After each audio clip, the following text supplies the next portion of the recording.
안녕하세요. 명절들은 잘 보내셨습니까? 네, 안녕하세요.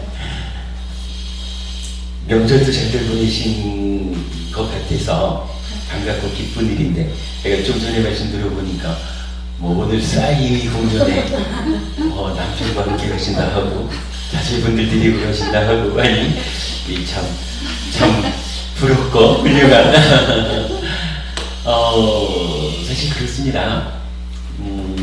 진짜 그저께 대구 법회를 하면서도 참 몸과 마음의 관계를 가지고 우리 삶에 어떤 윤회 이런 이야기를 좀 하면서 몸과 마음의 관계 중에 하나, 뿌리를 달리하는 관계, 이렇게 보았을 때 부모 자식 간에 어떠한 마음 상태를 가질 것이냐. 예를 들어서 엄마는 자식 보고 내 배 아파 나왔는데 어찌 저 모양이고, 이래 하지 말자고 우리가 하는 거죠. 왜냐하면 나도 몸과 마음으로 이루어졌는데 뿌리를 달리한다. 내 몸은 부모님이 만들어 주셨지만 내 마음은 나의 전생에서부터 와가지고 부모님이 주신 몸과 만나서 나를 이루었기 때문에 부모님께서 주신 몸과 함께 살아가기는 하지만 그 중에 절반이라고 말을 하자면, 이 절반 되는 마음, 사실은 몸보다는 훨씬 더 나인 채 하면서 몸을 끌고 살아가는 이 마음은 부모님이 주신 게 아니라 나의 전생으로부터 내가 업의 힘에 의해 부모님이 주신 몸을 찾아 들어왔다. 그렇다면 내가 그렇게 몸과 마음으로 구성되어 있는 뿌리를 달리하는 몸과 마음, 이렇게 설명된다면 내 자식도 또한 똑같죠.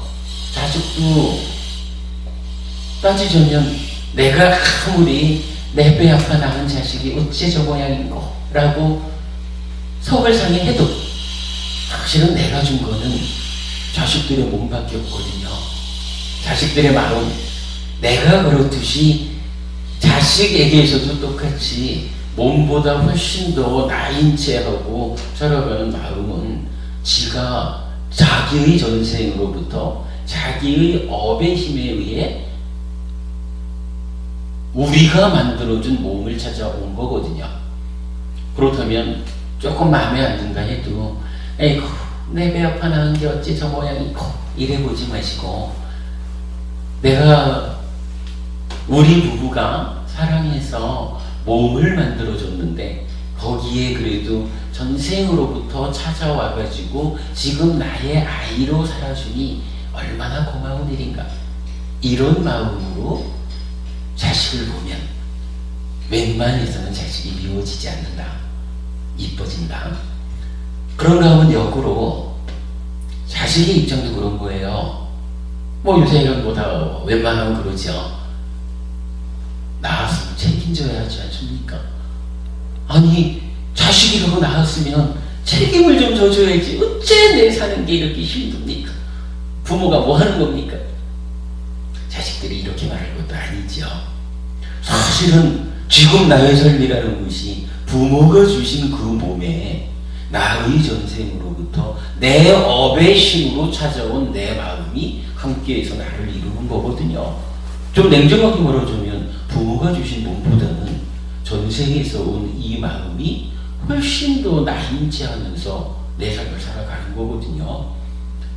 부모가 내 몸을 낳아준 상태가 좀 부잣집 아들은 할 수도 있고 가난한 집 아들은 할 수도 있고 그런 거지만, 지금 내 삶이 힘드냐 괴로우냐 아니면 행복하냐 즐거우냐, 이것을 결정짓는 것은 부모가 어떻게 낳아주느냐 하는 것보다는 지나는 삶의 과정을 통해서 내가, 내 마음이 부모가 주신 이 몸을 끌고 어떻게 살아왔을까 하는 나의 살아온 과정에 의해서, 만약 그게 그렇지 않다 그러면 가난한 집에 태어난 사람들은 다 고생만 하고 힘들게만 살아야 되게요? 그렇진 않잖아요. 가난한 집에 태어나도 내가 올바른 가르침에 의해서 올바르게 삶을 살아가면 그 삶이 10년, 20년, 30년 삶의 과정이 보태지면 지금 당당하게 괴롭지 않게 떳떳하게 살아가는 거거든요.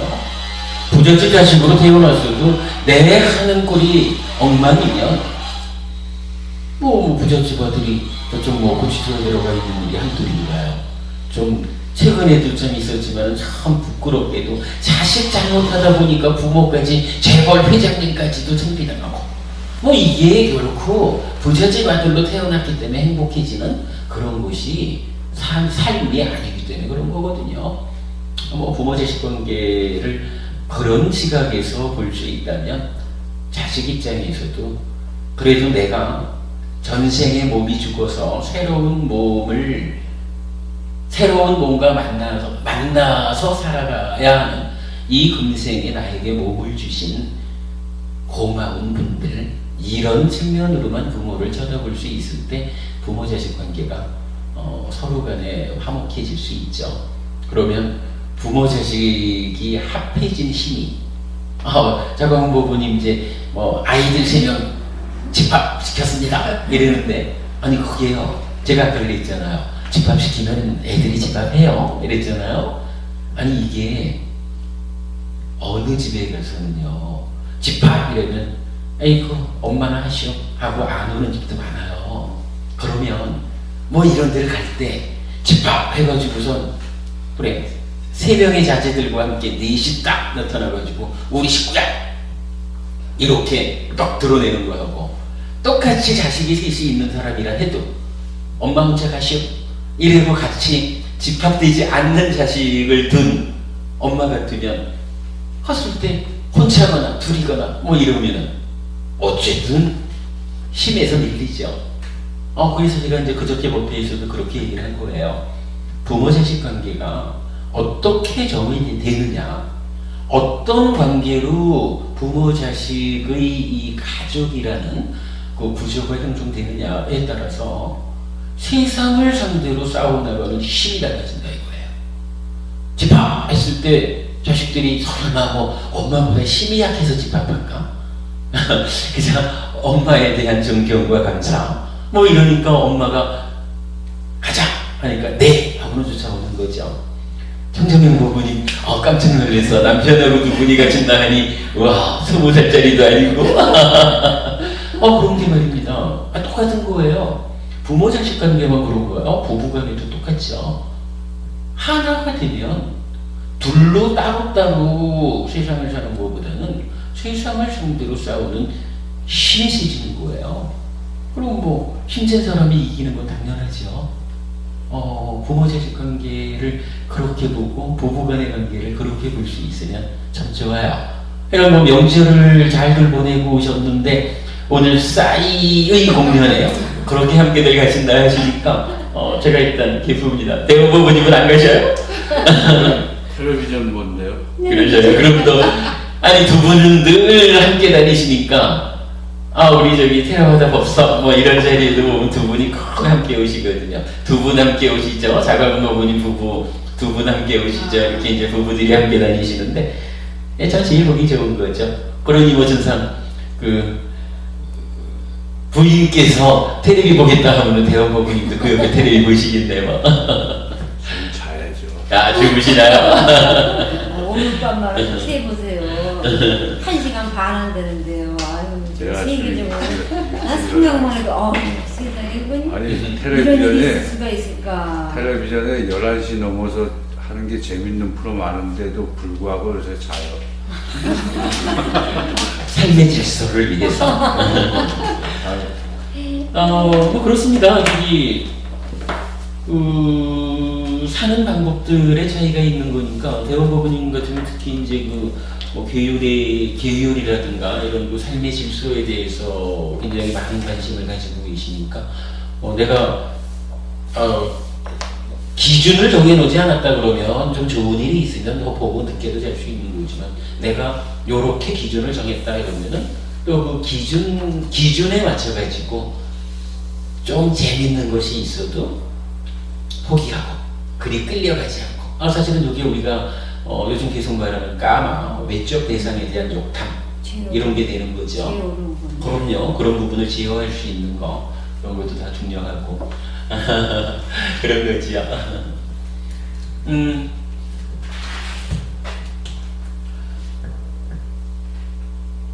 우리가 이제 한동안을 불교를 보는 큰 시각이라고 할까요? 그래서 법이란 무엇인가요? 했을 때 법은 만어의 대상, 그러니까 신구의 삼업할때요 만어의 만어의 대상이지만 또한 존재이기도 합니다. 그래서 유의법과 무의법으로 나뉘는데 무의법은 열만 한 가지입니다. 상락무화의 특성을 갖습니다. 열반을 제외한 모든 것은 유의법, 즉 조건 지어진 거, 형성된 거 이렇게 불리는데 이것은 무상고무화의 특성을 갖습니다. 이렇게 이제 정의했고요. 그런데 사실은 우리가 살아가는 곳이 이렇게 법이 가지고 있는 실상, 유의법만으로 본다 해도 무상고무화라고 하는 이 특성에 맞게, 즉 진리에 부합한 삶을 잘 살지 못한다 그랬죠. 대부분은 이러한 그 법에 대한 오해에서 상락아정이라고 하는 또 이제 오해된 기준을 가지고 세상을 살기 때문에 괴로움을 만든다. 이런 부분을 알아봤죠. 그랬을 때 이제 그 법의 실상을 보지 못하는 오해 때문에 생겨나는 괴로움이 있는가 하면 법의 실상을 바로 본다 해도 유의법은 어차피 무상고무화, 그래서 조건 지어진 것이기 때문에 조건의 변화에 따라서 결과가 달라지기 마련인데 다양한 조건의 문제 때문에 결과가 내 마음대로 되지 않더라. 그런 불만족이라고 하는 괴로움도 존재의 실상에 내재해 있다. 이렇게 보니까 괴로움이 두 가지로 설명이 됐죠. 근데 이제 우리가 절에 다닌다, 불교법을 한다라고 하는 것은 괴로움을 소멸하자, 행복해지자 이 이야기니까 괴로움이 두 가지로 정의 된다 하면 괴로움을 소멸해야 하는 우리의 할 일도 두 가지로 설명이 된다. 그래서 괴로움 일, 그러니까 해야 하는 일이 괴로움 일을 제거하는 할 일 일, 괴로움 일을 제거하는 할 일 이, 이렇게 이제 설명을 했다면 이제 수행을 통해서 잘 수행해가지고 해야 할 일을 해서 마친다라고 말할 때, 해야 할 일을 해서 마친다라는 의미를 깨달음 이렇게 표현을 했죠. 그래서 괴로움이 두 가지로 정의되기 때문에 해야 할 일도 두 가지로 나오고 그러면 깨달음도 두 단계로 설명이 됩니다. 이런 이야기를 불교에 대한 큰 틀입니다. 큰 시각입니다. 이렇게 이제 설명을 했고요.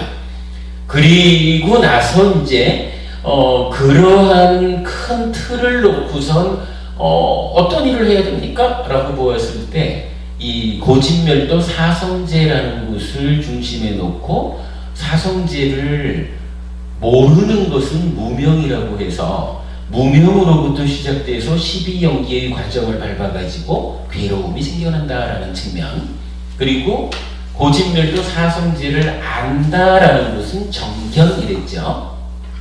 그래서 정견으로부터 시작해서 8정도의 과정을 밟아가지고 괴로움의 소멸로 나아가는 삶, 이게 두 갈래의 삶을 이야기를 했고요. 그렇게 이제 두 갈래의 삶이 사성제를 안다 모른다 라고 하는 그 사성제를 4개로 한 양방향으로 설명이 됐는데, 근데 요거를 이제 가만히 들여다보니까 12연기가 12가지로 우리 삶을, 괴로움의 발생 과정을 설명하고 있지만 그러나 그 중심에는 업이라는 것이 있더라. 우리가 어떠한 행위를 하느냐, 이 행위가 청정하냐, 오염되어 있느냐, 이러한 문제들 때문에 괴로움이 일어난다 라고 하는 부분을 이제 보았죠. 12연기도 중심에는 업이 있습니다. 그리고 8정도도 정견부터 정사유, 정어, 정업, 정명 여기까지가 다 그 몸과 말과 만어의 행위, 즉 업을 단계적으로 설명하고 있다. 그리고 뒤에 가서 이제 정정진, 정념, 정정이라고 하는 부분은 이렇게 설명되는 업을 어떻게 수행해가지고 향상할 것이냐, 이럴 때 8정도가 완성되는 거. 이제 이렇게 이제 우리가 큰 틀을 이해하고 있는 거죠. 그래서 지난주, 지지난주부터 당분간 우리가 업에 대한 공부를 합시다. 이렇게 말씀을 드렸죠. 자, 그렇게 이제 업을 주제로 하는 데까지 왔고요. 그 업을 이야기하자면은 우리가 좀 약간 재밌게 업을 설명을 했죠. 자, 기본적으로 업 이러면 어떻게 되나요? 업은 몸과 말과 만어, 친구의, 그렇죠. 그러니까 몸은 이제 신, 이렇게 신업, 구업, 의업 이렇게 말하는 거죠. 이렇게 몸과 말과 만어로 행위하는 것이 업이다, 이렇게 정의가 되는데, 이 업을 조금 더 심도 있게 알아보자 라고 하니까, 보통은 몇몇 가르침에 의해서 어떤 사람들은 신의 뜻에 의해서 몸과 말과 만으로 행위합니다. 그러니까 몸과 말과 만으로 행위하는 곳에 원인이 있다면 그것은 신의 뜻입니다. 특히 이제 인도 같으면 브라만교, 힌두교에서도 그렇게 말을 하는 거죠. 창조주 하나님 브라흐마가 있습니다. 이 브라흐마가 세상을 창조하고, 나도 세상의 일부죠. 나도 창조하고, 그래 놓고는 이야, 창조된 피조물들이 참 이쁘다, 이래가지고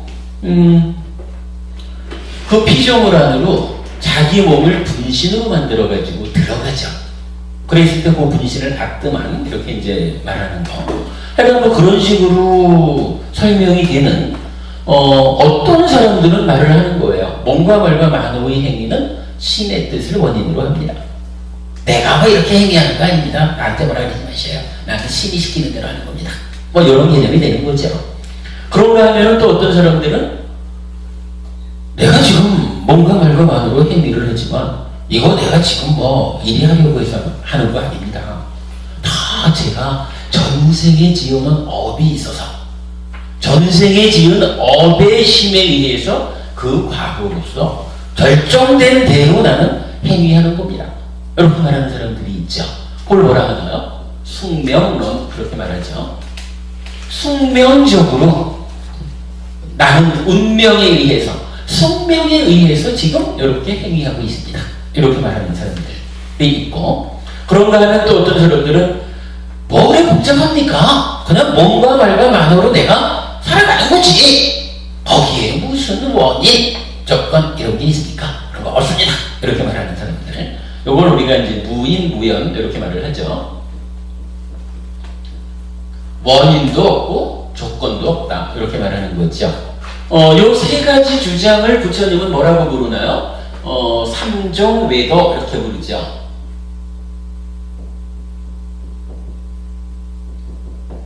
세 가지 바깥길이다, 이렇게 말하는 거예요.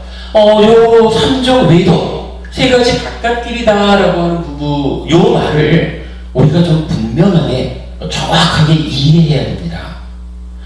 실제로 우리가 살다 보면은 우리가 절에 다니면서도 상당히 많은 경우에 참으로 어떤 신의 힘에 의해서, 어떤 권능 가진 자의 그 권세의 힘에 의해서 내가 이렇게 어려움을 겪는 거 아닐까? 내가 그 힘 있는 누구한테 잘 좀 빌어가지고 도움을 받아서 행복해질 수 있지 않을까? 이렇게 생각하는 거, 부처님에 의하면 부처님의 길이 아닙니다. 바깥 길입니다. 그런가 하면 내가 전생에 업이 두터워가지고 그 업장 때문에 어떻게 좀 사주를 좀 잘 풀어가지고 업장을 좀 소멸할 수는 없을까? 업을 좀 바꿀 수는 없을까? 이게 좀 연결되는 이야기는 아닐 수 있죠. 부처님 당시에 인도에 사주니 팔자니 이런 건 없었던 것 같아요. 그러니까 동일한 개념은 아니지만 무언가 이런 우리가 태어나는 시점에 의해서 내 삶이 결정되었잖아. 이러면 뭐 사주팔자 이렇게 말하는 거죠. 뭐 숙명에 의해서 결정되었다 하는 거나 더 유사하죠. 그러니까 뭐 이런 식으로 과거의 어떤 것을 원인으로 결정된 대로 내가 살아가고 있다. 뭐 법부님들은 뭐 안 그러시겠지만 절에 다니는 분들 중에 1년에 몇 번씩은 꼭 정해놓고 점집 찾아가는 사람들 많죠. 부처님에 의하면 바깥길이에요. 부처님 가르침 아닙니다. 요거 우리가 잘 알아야 되고요. 그 다음에 그냥 되는 대로 살아가는 거지 거기에 뭐가 있어. 요거는 부처님이 제일 나쁜 데다 이렇게 말하는 거예요. 그냥 우리가 그냥 되는 대로 몸과 말과 마음으로 살아가는 거 아닙니다. 우리 안에 내 행위의 그러니까 업의 원인이 되는 무엇이 있다라고 부처님 말하시는 거거든요. 그럴 때 우리가 숙명 이거는 잘못 본 거다. 있다라고 본 거로는 맞겠지만 잘못 보았다 라는 거거든요. 그러니까 여러분 절대 어떤 권세 가진 자의 의지에서 또는 결정된 바를 어떻게 하면 누가 좀 바꿔줄 수 있을까? 뭐 이런 거 아닙니다. 부처님은 여기에서 이렇게 말하죠. 몸과 말과 만호의 행위는 이제 마음 신자를 쓰죠. 이거 우리 빨리어로 찢다. 찢다를 원인으로 몸과 말과 만호로 행위합니다. 이렇게 말하는 거죠. 그리고는 여기에서 이제 우리가 한 가지 문제점을 좀 볼 수가 있는 거죠. 이 상황을 놓고. 자, 몸과 말과 만호의 행위가 행위 이전에는 원인이 되는 찢다라고 하는 마음 상태가 있는데 행위를 하고 나면 어떻게 돼요? 행위를 하고 나면 우리가 뭐 살아가면서 어떠한 경우에는 괴롭습니다. 이렇게 말하고 어떠한 경우에는 괴로움이 소멸됐다. 괴롭지 않다. 행복하다. 즐겁다. 이렇게 이제 표현을 하죠. 똑같이 찢다를 원인으로 몸과 말과 마음으로 행위를 하는데 행위하고 나면 어떤 사람은 괴로움을 만들고 어떤 사람은 행복을 만들더라 하는 요 부분을 발견하게 되죠. 그러면 이 부분을 어떻게 설명할 것입니까? 라고 했을 때 부처님은 이제 이런 답변을 주죠. 우리 내면적으로 나의 내적인 곳에서 어떠한 경향성 내 내적에 그냥 세상을 보는 어떤 경향성이 있는데 요 경향성이 작용을 할 때 어떤 사람들은 우리가 이제 탐진치라고 말하는 거 욕심과 속냄과 어리석음 탐진치가 내 내적인 과정을 통해 가지고 일어나서 마음을 오염시키면 오염된 마음이 몸과 말과 만으로 오염된 행위를 해서 괴로움을 만든다 이렇게 하는 거죠. 그런가 하면 수행하시는 분이 계십니다만은 수행을 통해 가지고 이 탐진치가 일어나지 못하게 해서 탐진치가 찢다를 내 마음을 오염하지 않으면 오염되지 않은 상태를 뭐라고 해요? 청정 이렇게 말하는 거죠. 오염되지 않은 청정한 찢다가 몸과 말과 만으로 청정한 행위를 하면 청정한 행위의 결과는 고멸, 행복이다. 즐거움이다. 이게 결과된다. 이렇게 말하는 거죠. 이제 우리가 업에 대한 공부를 좀 해보자라고 하면 기본적으로 업에 대한 여러 가지 틀. 남이 내적인 어떤 경향성이 물론 이제 앞에 나오는 걸로 이제 그러니까 치비연기적으로 말하면 이제 대상을 감각해가지고 받아들여서 느낌이 일어나고 이런 거죠. 이런 그 삶의 과정에 나의 내적인 과정이 잘못 밟아져가지고 탐진치가 일어나서 찢다를 오염시키면 오염된 찢다가 몸과 말과 만으로 오염된 행위를 해서 괴로움을 만든다. 요 단순한 표현 하나, 요것이 업에 대한 중심 개념이 된다. 그리고 사실은 이것이 불교의 중심에 있다. 왜냐하면 이 부분을 이 앞에 이래 되고 촉 이래 되는 앞에 부분부터 전체적으로 연결을 하면 요게 12연기가 되는 거죠. 아무튼 이제 업에 대해서는 우리가 반드시 요 개념은 가져야 되겠습니다. 자, 몸과 말과 만으로 행위하는 이 업의 몸통을 놓고 업이 누가 업을 짓습니까? 누가 행위합니까? 무엇이 원인이 되어서 행위합니까? 라고 할 때 찢다라고 하는 마음 상태, 내 마음, 심, 찢다가 원인이 돼서 몸과 말과 만으로 행위합니다. 그리고는 그 결과가 두 가지로 생겨납니다. 탐진치가 일어나서 마음을 오염시키면 괴로움이 결과될 것이고, 탐진치를 제어해가지고 청정한 상태로 청정한 행위를 하면 괴로움이 만들어지지 않습니다. 이것이 업이라고 하는 업의 중심 개념이 된다. 그리고 불교의 중심이다. 이렇게 우리가 이 부분은 꼭 기억을 하셔야 되겠다라는 겁니다. 이거는 제가 여러 번 말씀드리는 거죠, 여러분. 매 법회 때마다 말씀을 드려도 과하지 않은 중요한 이야기죠. 자, 이렇게 업을 놓고서 이제 아까 앞에 어느 분이 친구의 삼업 이렇게 표현을 하시던데 업을 친구의 삼업 이렇게 이제 이야기를 하죠. 근데 요거를 우리가 이제 좀 일상의 삶에 대해서 어떻게 행위를 잘 제어할 것이냐 이런 측면에서 좀 접근을 해보니까 친구의 삼업을 조금은 자세하게 구분해 보아야 할 필요성이 생기죠. 그래서 구분을 해보니까 몸으로 짓는 행위는 살생, 투도, 사음 세 가지를 말했죠. 그리고 말로 짓는 행위는 망어, 양설, 악구, 기여 이렇게 네 가지로 말을 했고 마음으로 짓는 행위는 강탐, 진애, 사격 이렇게 말을 했죠. 그런데 요 진애라는 것은 우리가 꼭 기억해야 되는 것이 분노라고 하는 마음의 측면하고 해치고자 한다, 폭력을 쓰고자 한다 하는 이런 두 가지 측면으로 경해서 구분해서 설명을 하고 있죠.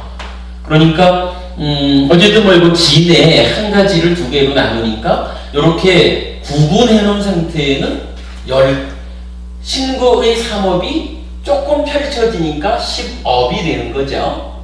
그런데 이 10업이 살생은 해치는 거고 투도는 훔치는 거, 주지 않는 거, 갖는 거 약간 악한 쪽이 되니까 10악업 이렇게 표현을 하는 거고요. 요것을 문제는 이제 이렇게 악한 상태로 지어지는 이 업은 어떤 결과를 가져오느냐라고 하니까 괴로움을 결과냈잖아요. 그러니까 우리는 결국 괴롭지 않기 위한 공부 이래 하자면 이 10가지 악한 업을 어떻게 잘 제어해가지고 괴로움을 결과맺지 않을 것이냐 라고 보니까 사실은 간단하게 우리가 이제 표현하는 부분이었죠. 살생하는 행위 하지 않으면 되는 거고, 투도 훔친다, 주지 않는 거 갖는다 라는 투도 안 하면 되는 거죠. 불상, 불망어, 불량설, 불악구, 불기여 이래 됐고요. 강탐이라고 해가지고 아주 욕심내는 어떤 마음의 행위를 하지 않는 거죠. 그러니까 불탐 여기 쓰는 거고, 진애, 성내는 것도 역시 하지 않으면 되는 거죠. 부진, 그랬고 사견은 이제 어떻게 되나요? 사견은 뭐 삿된 견해라는 것은 삿된 견해를 하지 않는 거, 요걸 우리가 뭐라고 말하냐 하면 정견 이렇게 말을 하죠. 그래가지고 요렇게 놓고 보면 요것도 10가지 업이죠. 10가지 업인데 어떤 업인가요? 착한 업이죠. 13업. 그래서 이 착한 업 10가지라는 것은 어떤 의미냐 하면 괴로움을 만들지 않는 업이다. 이런 의미죠. 행복. 뭐 이렇게 이제 업을 신구의 3업으로 시작을 해서 이 업의 원인이 찢다입니다.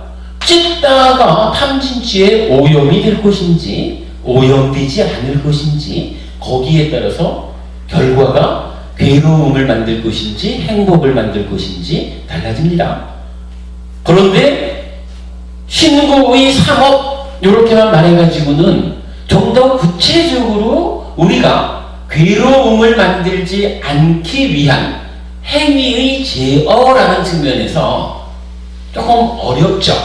그러니까 부처님께서는 신구의 3업이라고 불리는 것을 조금 더 구체적으로 몸의 행위 중에서는 이렇게 3가지를 딱 중심으로 해서 제어하자. 웬만해서는 이 3가지가 잘 제어되면 몸으로 짓는 행위가 괴로움을 만들지 않는다. 이런 의미죠. 그래서 살생부도사음이라는 3가지 몸의 행위를 제어해서 불살생불투도 불사음 짓지 않으면, 물론 이건 좀 적극적으로 말하면 불살생 이러면은 죽이지 않는다, 해치지 않는다 이 의미를 넘어서 가지고 내가 적극적으로 나서 가지고 살린다, 도와준다, 생명을 존중해 가지고 살려내겠다, 뭐 이렇게도 이제 나가는 거지만 뭐 그런 적극적인 의미는 뭐 이제 뭐 말하지 않아도 따라오는 거고, 일단 기본적으로는 괴로움을 만드는 이러한 상태를 제어해서 하지 않는다. 그랬을 때 몸으로 짓는 3가지가 잘 제어가 되는 거고, 말로 짓는 4가지도 잘 제어가 되는 거죠. 뭐 말로 짓는 4가지 각각에 대해서 설명 안 해도 이제 충분히 아시죠? 수행하는 분들이니까 충분히 아실 거고요. 이랬을 때 마찬가지 만호의 행위 3가지에 대해서도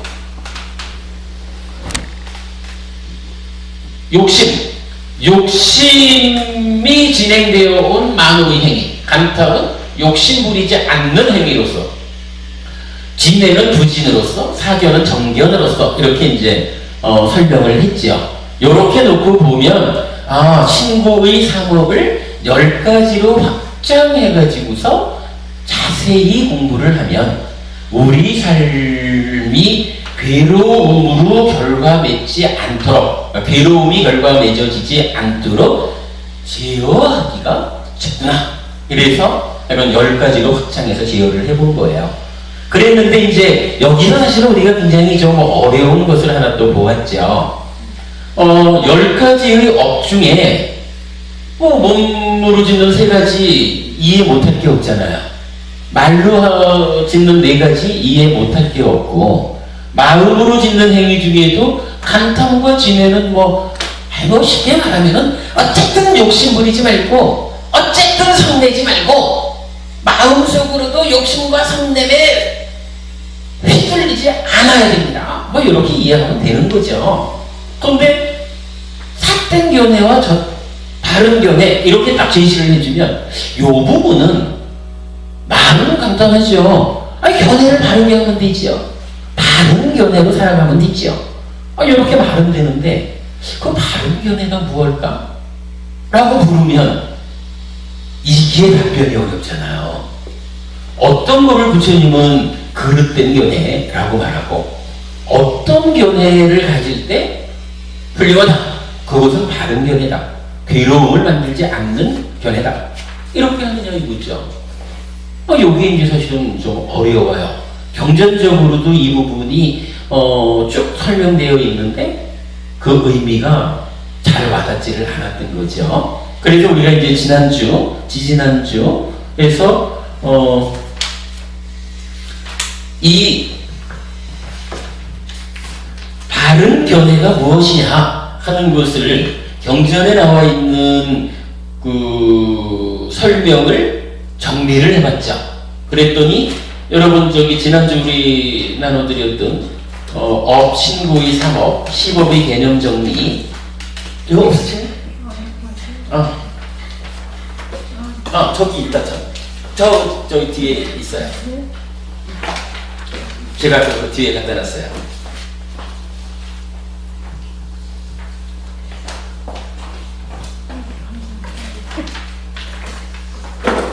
지지난주에는 사실은 요거 말고 별도의 한 장을 가지고서 견해의 정사라고 해서 이제 자료를 드렸고 설명을 했었죠. 지난주에는 내가 요 자료의 뒤에다가 결론적으로 그러면 부처님은 어떤 견해를 가질 때 바른 견해라고 하느냐 하는 것을 이제 결론만 나타내 드렸어요. 그랬을 때 자, 우리가 살아가면서 나의 행위는 어떠해야 합니까? 나는 몸과 말과 만으로 어떤 행위를 하는 것이 바른 것입니까? 라는 데 대한 바른 견해. 이렇게 되죠. 그 뒷장에 있는 박스는 첫 번째는 지계, 즉 계를 지키는 삶은 유익합니다. 나의 삶을 잘 보호해 주는 것이 계입니다. 이렇게 표현된 거죠. 그래서 제가 지자 법부님들로서는 5계를 지킵니다. 이 말을 의미했죠. 그래서 5계를 지키는 삶이라는 것은 유익한 것입니다. 나의 삶을 괴로움으로 떨어지지 않도록 보호해 주는 것입니다. 이렇게 5계를 지키는 삶을 살겠습니다. 라고 하는 것은 바른 견해다. 라고 말하는 거죠. 두 번째로는 보시하는 행위는 공덕이 됩니다. 그랬어요. 두 방향, 즉 한쪽 측면으로는 출가한 스님들에게 스님께서 공부하는 데 필요한 것, 즉 의식주와 필수 의약품, 여기 네 가지로 늘 말하죠. 의식주와 약품에 대해서는 우리가 책임지겠습니다. 스님은 공부 잘하십시오. 스님 공부 잘하셔가지고 우리를 하늘로 인도해 주십시오. 이렇게 공부 잘해서 하늘로 인도해 주십시오. 라는 그런 마음으로 출가 제자들에게 보시하는 것, 요거를 공양 올린다. 이렇게 이제 표현이 됐던 거죠. 요게 한쪽 방향의 보시라면 또 하나의 보시는 우리 주변에는 사실은 굉장히 많은 어려운 사람들이 있어요. 물론 이제 보시는 우리가 계속 공부를 하겠지만은 물질적인 보시, 제시 이렇게 말하죠. 가르침을 전해주는 보시, 법시 이렇게 말하고 내가 5계를 지키는 삶을 살아감으로 인해서 내 옆에 있는 사람들이 두려움을 느끼지 않아. 여러분은 이게 뭐예요? 두렵지 않음을 베푼다. 그래서 무외시 이렇게 말하죠. 보시라는 것은 그렇게 세 가지로 정의가 되지만 일단은 말은 여기서는 그 중에 재보시를 위주로 이제 설명이 되는 것 같아요. 그래서 보시라고 하는 것은 어떤 사람들은 아이고 보시 그게 뭐 쓸모가 있어? 보시한다고 해서 그게 공덕이 되나? 공덕이라는 게 있나? 좀 더 심하게 말하면 죽으면 끝인데 그게 뭐한 필요 있어? 이렇게 생각하는 사람들도 많죠. 부처님께서는 그런 거 삿된 견해다, 바르지 않은 견해다 이렇게 말하는 거죠. 그러면 바른 견해는 어떤 겁니까? 라고 할 때 한쪽 방향은 출가지자를 위한, 출가지자가 공부 잘해서 우리를 잘 이끌어 주십시오. 이렇게 공양하는 거 한 방향의 보시, 또 내 주변에 나의 도움을 필요로 하는 사람들에게 도움을 베푸는 그런 보시. 그래서 이 두 방향의 보시는 공덕이 되는 것입니다. 이렇게 보시는 공덕이 되는 행위다 라고 내가 생각할 때 이것을 바른 견해다 이렇게 부처님 정해주는 거죠. 그리고 세 번째가 이제 그 어빈과보 삼세윤회를 말하죠. 사실 이 얘기죠. 어빈과보 삼세윤회가 한마디로 말하면 이거예요. 우리가 지금 표현했지만 내가 몸과 말과 마음으로 행위를 하는데 이 행위가 탐진치에 오염되지 않은 청정한 행위를 하면 행위의 결과로 행복이 만들어지잖아요. 그죠? 요거 청정한 업을 원인으로 행복이라는 결과가 과보가 생겨납니다. 이렇게 말하는 게 업인 과보죠. 역으로는 똑같이 몸과 말과 마음으로 행위를 합니다만은 탐진치에 오염된 쨌다가 오염된 행위를 하면 어떻게 해요? 괴로움을 만들잖아요. 그러면 오염된 행위, 즉 신악업, 악한 행위를 원인으로 괴로움이 결과됩니다. 이걸 뭐라고 불러요? 업인과보, 이렇게 말하는 거죠. 업을 원인으로 보가 생겨납니다. 이 얘기죠. 그런데 우리는 그렇게 생각하고 살아가지만, 그래서 내가 괴로움을 만들지 않고 내가 행복하기 위해서는 신악업을 짓지 않고 신선업을 지어야 합니다. 이러면서 우리가 살잖아요. 그런데 어떤 사람들은 그렇게 생각을 안 하는 거지요. 아이고, 내가 이렇게 행위한다고 해서 행위의 결과가 뭐 특별한 게 있어? 세상 뭐라지? 나쁜 짓은 다 골라서 하는 사람이 부자로 떵떵거리고 사는 것도 못 보다. 뭐 이러면서 업이 과보를 초래한다라는 거 난 안 믿어. 이런 사람들도 많잖아요. 그런데 부처님은 그렇지 않다라고 말하는 거죠. 물론 짧은 눈으로 보면 지금 당장은 훔쳐서라도 내가 먹으면 배가 불러서 행복해지는, 글쎄 이거 가지고 만족하는 사람도 있을는지 몰라도, 그러나 우리 삶이라는 게 그렇게 단순한 게 아니다 보니까 부처님께서는 일러주시는 거죠. 착한 업을 지으면 행복해집니다. 악한 업을 지으면 괴로워집니다. 즉 업에 따라서 업을 원인으로 과보가 생겨납니다. 결과가 생겨납니다. 요렇게 보는 것이 바른 견해다 라고 하시는 거죠. 그리고는 이제 거기에 이어가지고 어쨌든 또 우리가 이제 살아가는데 우리는 아직까지 아라한은 아니잖아요. 우리 이제 보통 말하는 중생이거든요. 그럼 요 중생이 살아가는데 우리가 살아가는 요 세상이 어떤 세상이 있습니까? 라고 볼 때 어떤 사람들은 이렇게 말하는 거예요. 눈에 보이는 세상만이 있는 거죠. 그러니까 이 세상에 존재한다, 생명이라고 하는 것은 인간들하고 어차피 인간을 위주로 우리가 살아가고 있죠. 그런데 인간 말고는 다 짐승이라고, 동식물, 중생 이런 식물을 빼고 보니까 짐승이라고 불리는 요 눈에 보이는 어떤 생명들만이 있는 거죠. 그러니까 이 세상에 중생이라고 말하자면 사람하고 짐승밖에 더 있어? 라고 말하는 거예요. 그런데 부처님은 그렇지 않다라고 말하는 거죠. 우리 눈에 보이지 않지만 보이지 않는 세상이 있다.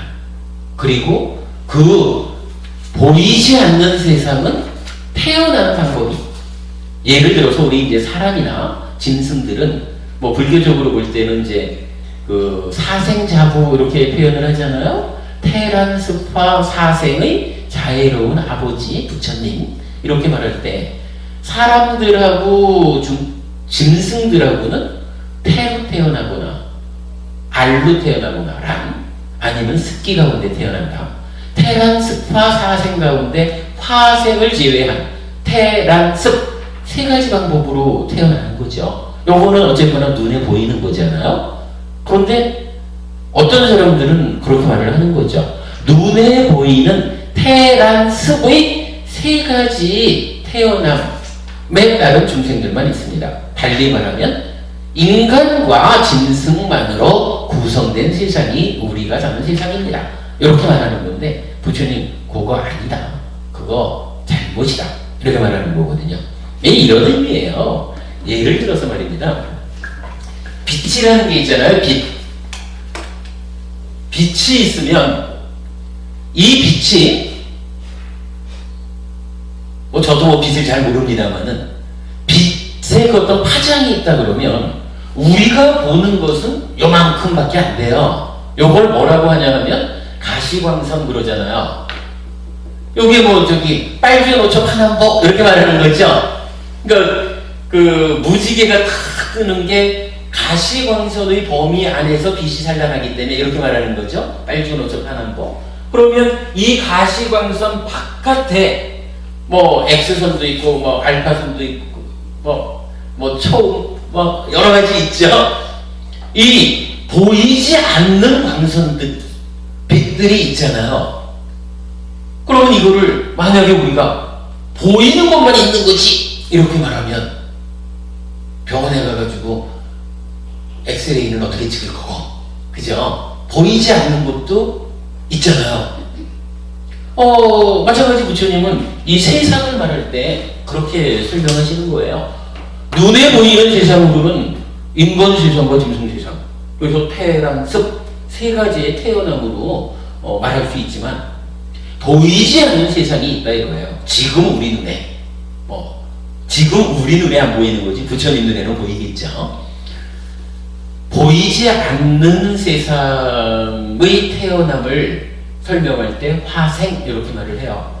뭐 그냥 짠 하고 나타나는 거죠. 뭐 엄마가 배 아파서 낳는 이런 거 아니고 그냥 뿅 하고 나타나는 거. 요게 이제 화에서 태어나는 거라 화생. 요 화생의 범주가 어디가 있냐면 지옥에 태어날 때요. 지옥에 있는 엄마 뱃속에 들어가서 나오는 게 아니고 그냥 지옥에 짠 하고 나타나는 거라 그런 거죠. 아귀 세상에 태어나는 것도 아귀 엄마가 낳아주는 게 아니라 그냥 아귀의 몸을 가지고 태어나는 거예요. 그 다음에 하늘 세상이 있잖아요. 이렇게 이제 지옥과 아귀와 하늘 세상은 화생. 그야말로 엄마가 낳아주는 거 아니라 그냥 그대로 업의 힘으로 가서 짠 하고 태어나는 거. 그러면 이렇게 놓고 보면 어떻게 되나요? 눈에 보이는 세상만 있지요 라고 말하는 삭된 견해로 보면은 우리가 사는 세상은 인간 세상과 짐승 세상밖에 없는 거예요. 그런데 부처님은 그렇지 않다. 내가 지혜의 눈으로 보는 바에 의하면 가시광선처럼 눈에 보이지 않아도 지옥이라는 세상도 있다. 그 위에 짐승 세상이 있다. 그리고 짐승 세상 위에 배고픈 귀신 다 알죠. 아귀라는 세상이 있다. 그리고 그 위에 인간 세상이 있다. 인간 세상 위에 하늘 세상이 있다. 하늘이라는 것은 욕계 하늘, 색계 하늘, 무색계 하늘 이렇게 구성이 된다. 이래가지고 지옥부터 욕계 하늘까지는 욕심이라면 여기서 이제 까마 외적 대상에 대한 욕탐, 외적인 대상들에 대해서 내꺼 하려는 이런 욕심을 동력으로 살아가는 세상, 욕계 세상 이러죠. 이제 외적 대상에 대한 욕탐은 내려놓았지만 물질적인 거, 내 몸에 대해서는 그래도 의지하고 살아가는, 부여잡고 살아가는 이런 거 색계 이렇게 표현하죠. 이제 물질적인 것까지 완전히 내려놨지만 그래도 나라고 하는 존재는 붙잡고 사는. 달리 말하면은 요 마음을 위주로 그냥 나라고 내가 있지라고 하는 마음. 이렇게 살아가면 무색계 이렇게 되겠죠. 그러면 이제 부처님들 그렇게 말하는 거죠. 보이지 않는 세상도 내가 보니까 있다. 그래서 가르쳐준다. 그러면 내가 가르쳐주는 대로 세상이라는 것은 욕계, 색계, 무색계의 3계가 있다.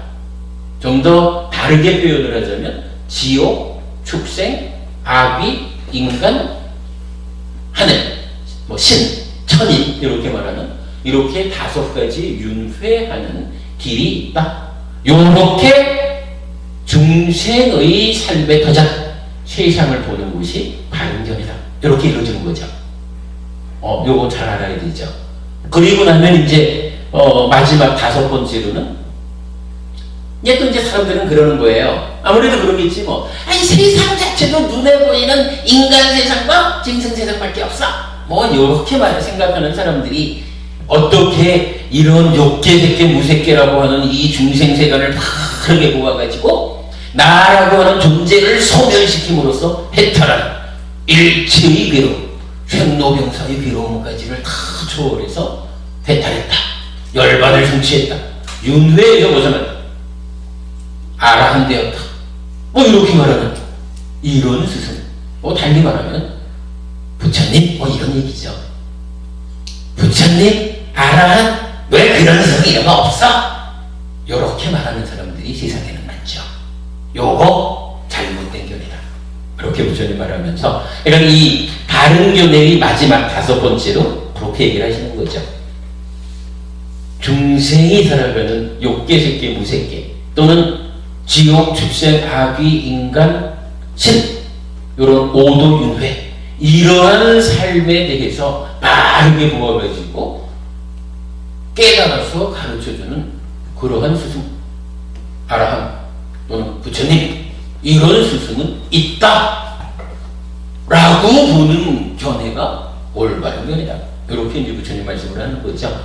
그러면 이제 여기서 하여간 그 10가지로 우리 업을 제어하고자 할 때 참 모르겠다 싶은 사견이 무엇이길래 어떻게 제어를 해가지고 정견으로 갑니까? 하는 요 부분을 경전에서 이제 늘 말하는 거지만 의미를 우리가 깊이 찾지 않고 있다가 요번에 이 공부를 통해서 이제 알아본 거죠. 그래가지고 이렇게 그 바른 견해를 부처님은 5가지로 설명하고 있다라는 부분을 우리가 이제 확인했죠.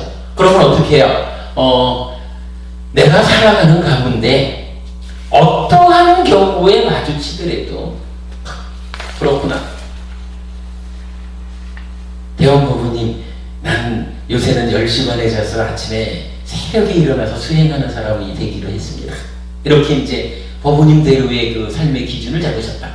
이러면 아무리 싸이가 요 밑에서 말춤을 춘다 해도 싸이 말춤에 끌려가지 않고 그죠? 내 마음이 그리 끌려가지 않고 나는 계를 지키는 사람. 내 삶의 질서를 정해진 대로 지켜서 삶을 형성으로 가겠습니다. 요게 바로 요런 생각이 옳다. 정견의 첫 번째인 거죠. 그렇다고 뭐 저기 말춤 구경 가는 건 나쁜 거 아닙니다. 삿땡기를 아니죠.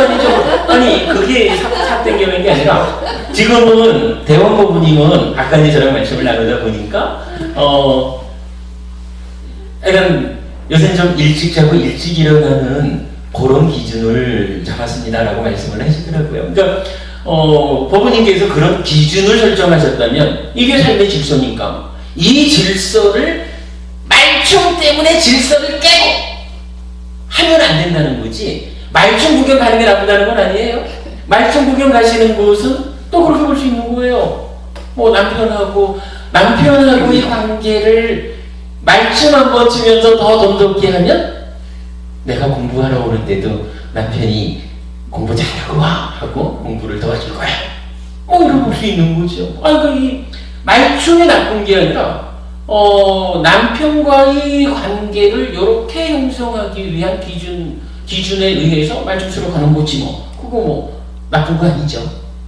대신에 이제 어떤 경우가 됐든 제가 제자라면 5계를 기준으로 삼는다는 거, 요거는 깨트리면 안 되는 거죠.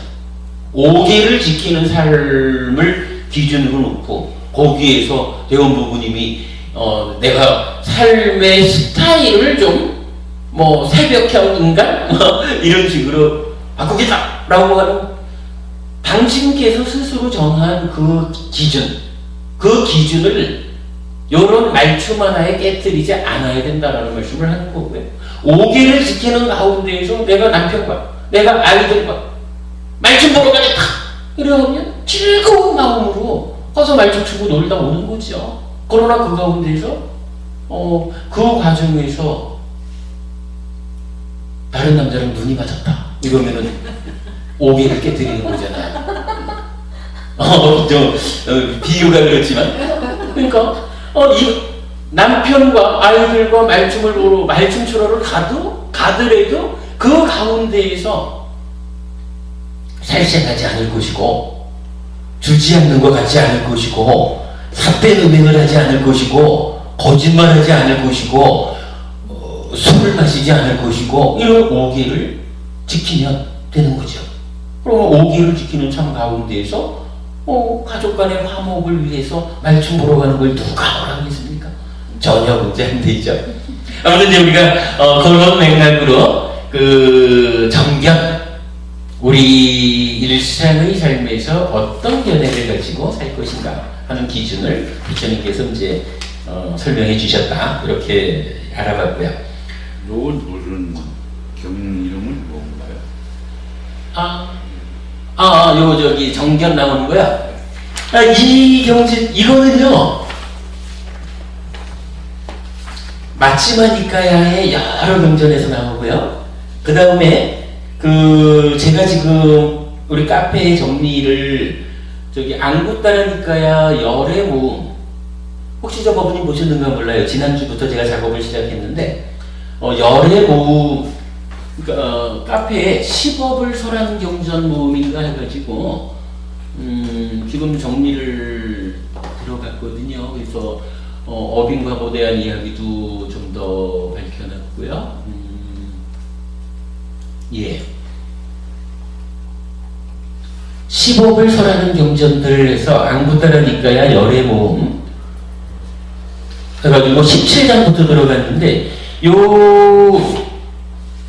17장부터 60개인가 경전이, 그러니까 경전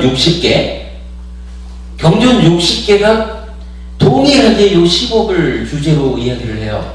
그러니까 어느 경전이냐라고 물으시면 제가 딱 꼬집어 답을 못해요. 왜냐하면 앙구타라니까야에서도 열의 모음에서 한 60개 경전이 이 얘기를 하고 있고, 마치마니까야의 152개 경전 중에 제가 세보지를 못했어요. 꽤 많은 경전이 요 10업을 이야기하거든요. 그런데 이제 우리가 그동안은 10업을 이야기를 하면서도 사실은 요 부분을 좀 건성으로 보아왔다라고 해야 돼요. 그러니까 이래 되는 거죠. 저기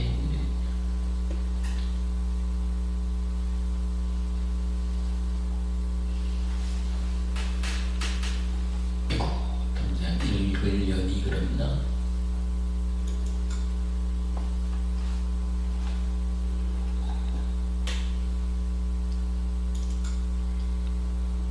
예를 들어서 쭌다경, 앙구따라니까야 열의 모음 176번 경 이러면은 그 경전 중에 쭉 가서 그는 삭ben견해를 가진다. 보시도 없고 곡물도 없고 제사도 없다. 선행과 악행의 업들에 대한 열매도 없고 과보도 없다. 이 세상도 없고 저 세상도 없다. 어머니도 없고 아버지도 없다.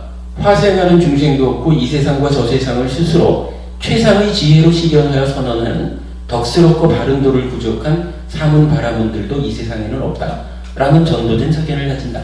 요게 사견을 설명하는 거예요. 근데 사실 요 내용을 가지고 우리가 삭ben견해를 이렇게 길게 말씀을 하셨지만 무슨 얘기지? 요거를 잘 파악을 안 하고 왔다는 얘기죠. 그래서 이제 그 많은 경전에서 동일한 이야기가 반복이 되지만 좀 우리가 주목하지 않고 있던 부분을 요번에 요 수업의 과정에서 이제 그 의미를 정리해 보니까 이렇게 5가지로 그 의미가 나타나더라. 이렇게 이제 설명을 드린 거죠. 그럼 됐죠, 어머니? 예.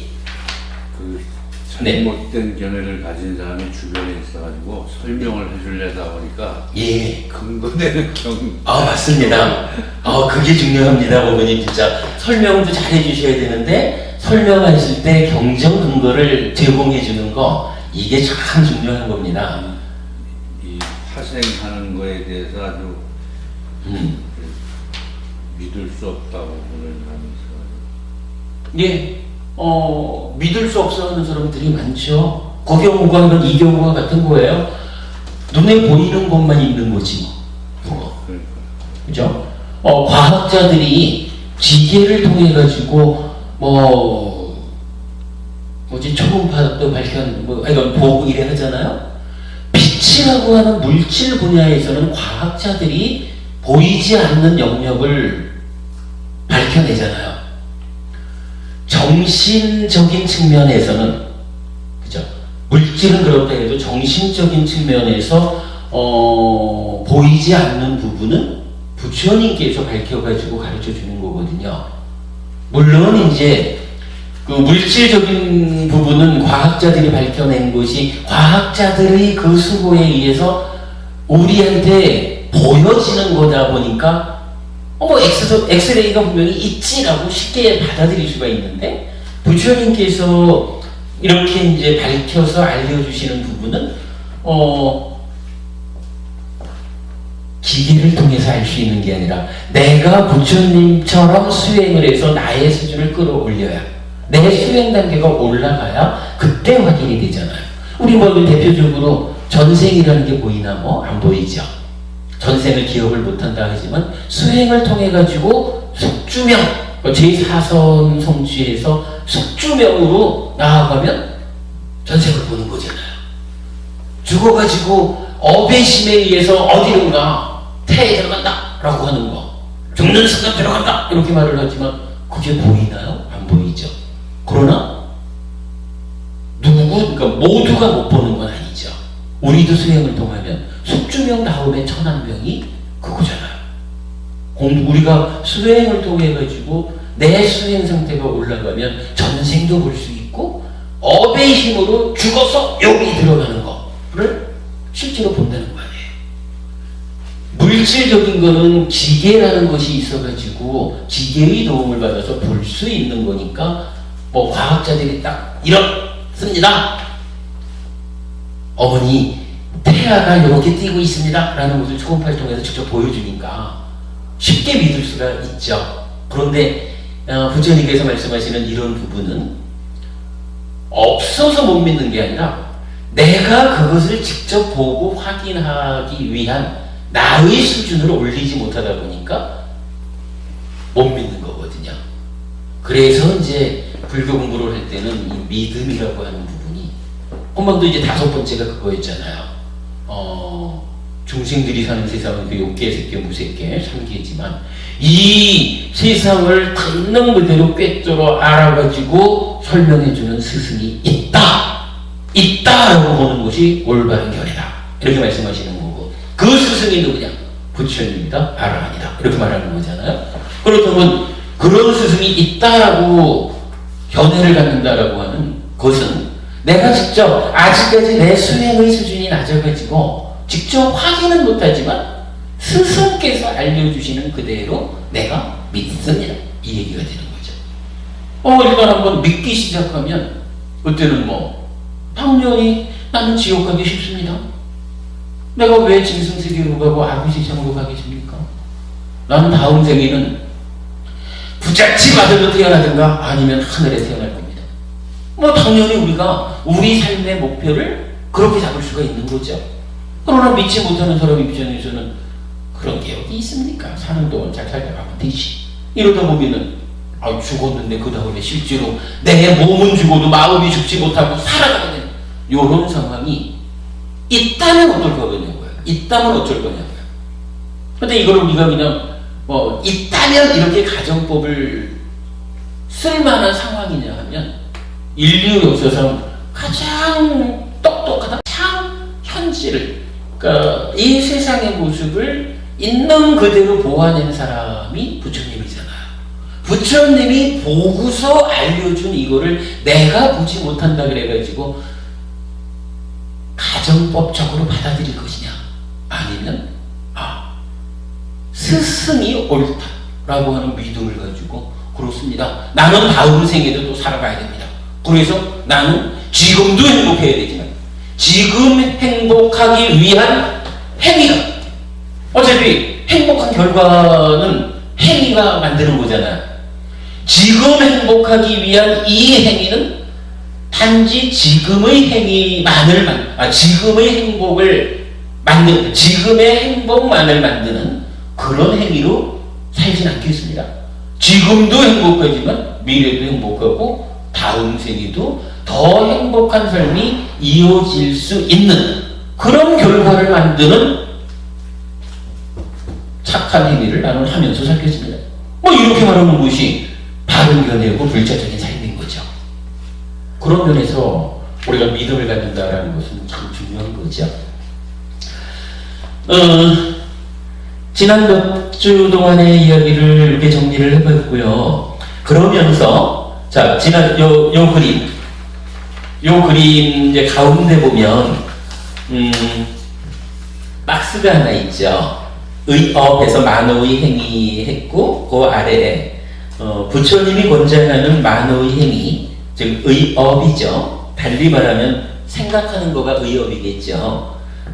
부처님이 권장하는 만호의 행위 생각 그랬어요. 부처님은 이렇게 말씀하시는 거죠. 자, 몸과 말과 만호로 우리가 행위를 하는데 몸의 행위는 몸이 움직일 때 하는 거고 말의 행위는 말을 할 때 하는 거죠. 그런데 몸도 말도 하지 않아도 내 마음은 계속 생각을 하고 있잖아요. 생각이라고 하는 행위를 하고 있거든. 그 행위를 어떻게 해야 되느냐라고 했을 때 욕심 부리는 행위, 욕심 부리는 마음의 행위를 하지 마십시오. 불탐이고 성내는 마음의 행위를 하지 마십시오. 부진이고 삿된 견해의 마음의 행위를 하지 마십시오 하면 정견이잖아요. 요런 세 가지로 마음을 잘 제어하십시오 라고 제어를 위한 측면에서 설명을 하셨지만, 그러나 우리가 산다는 곳이 꼭 뭐 이런 10가지 행위만을 가지고 사느냐 하면 그렇진 않잖아요. 기본적으로는 몸이 움직이는 거는 모두 다 신업인 거고, 말이 어떤 형태로든, 예를 들어 제가 지금 이렇게 설법을 하는 것도 제가 지금 구업을 짓는 거잖아요. 그러니까 이런 네 가지로 설해지는 구업의 악한 4가지, 선한 4가지가 아니래도 제가 나름대로 계속 구업을 짓고 있는 거거든요. 마찬가지로 만호의 행위, 의업도 꼭 이런 3가지로 말하지 않아도 지속적으로 내가 어떠한 생각을 하고 있잖아요.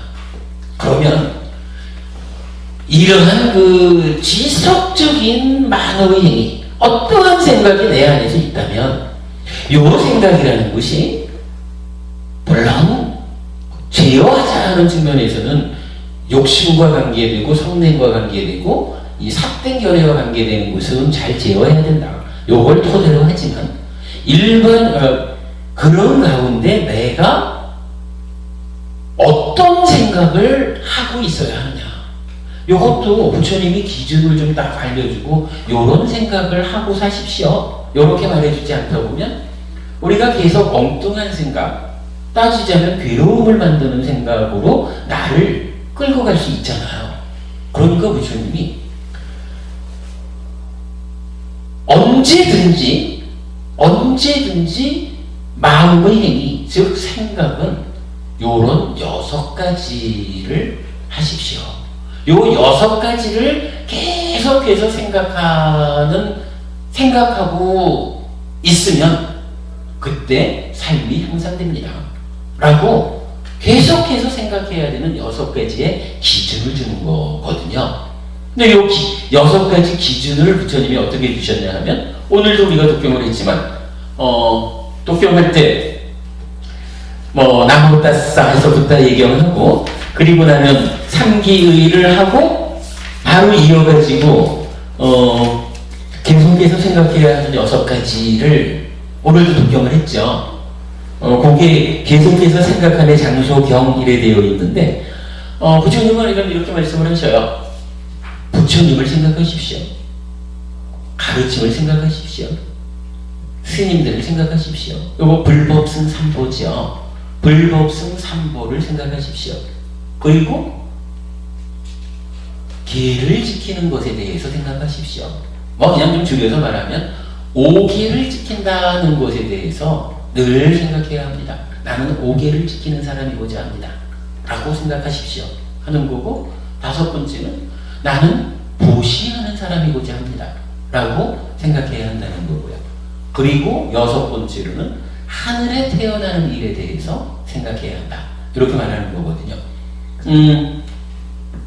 원래는 제가 오늘 요 6가지를 좀 구체적으로 설명하는 일로 수업을 하려고 했는데 그래도 또 막상 하다 보니까 요런 이야기를 한번 뒤집어가는 것이 또 중요하겠고, 또 뭐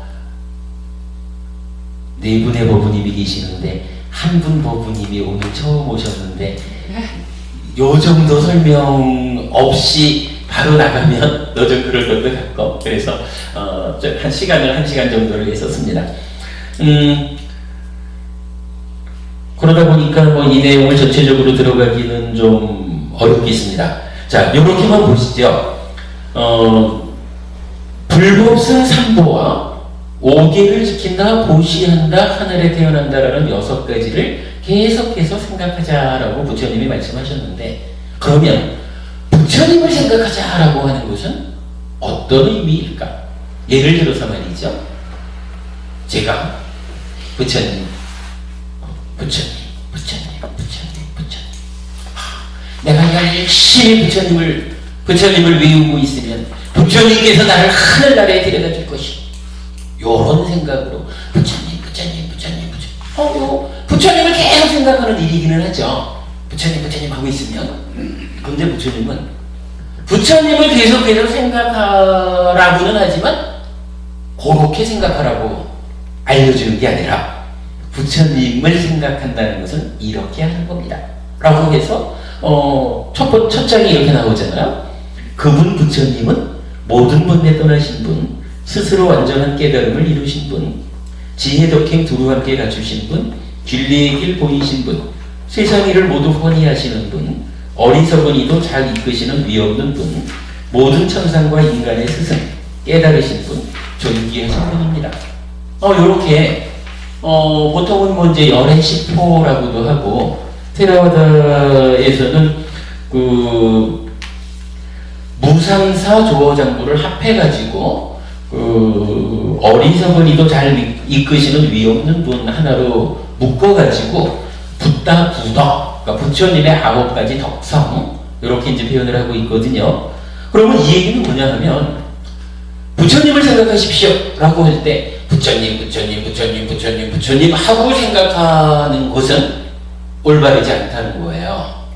어떻게 생각합니까? 부처님이 계십니다. 부처님은 누굽니까? 부처님은 아라한입니다. 모든 번뇌를 떠난 분입니다.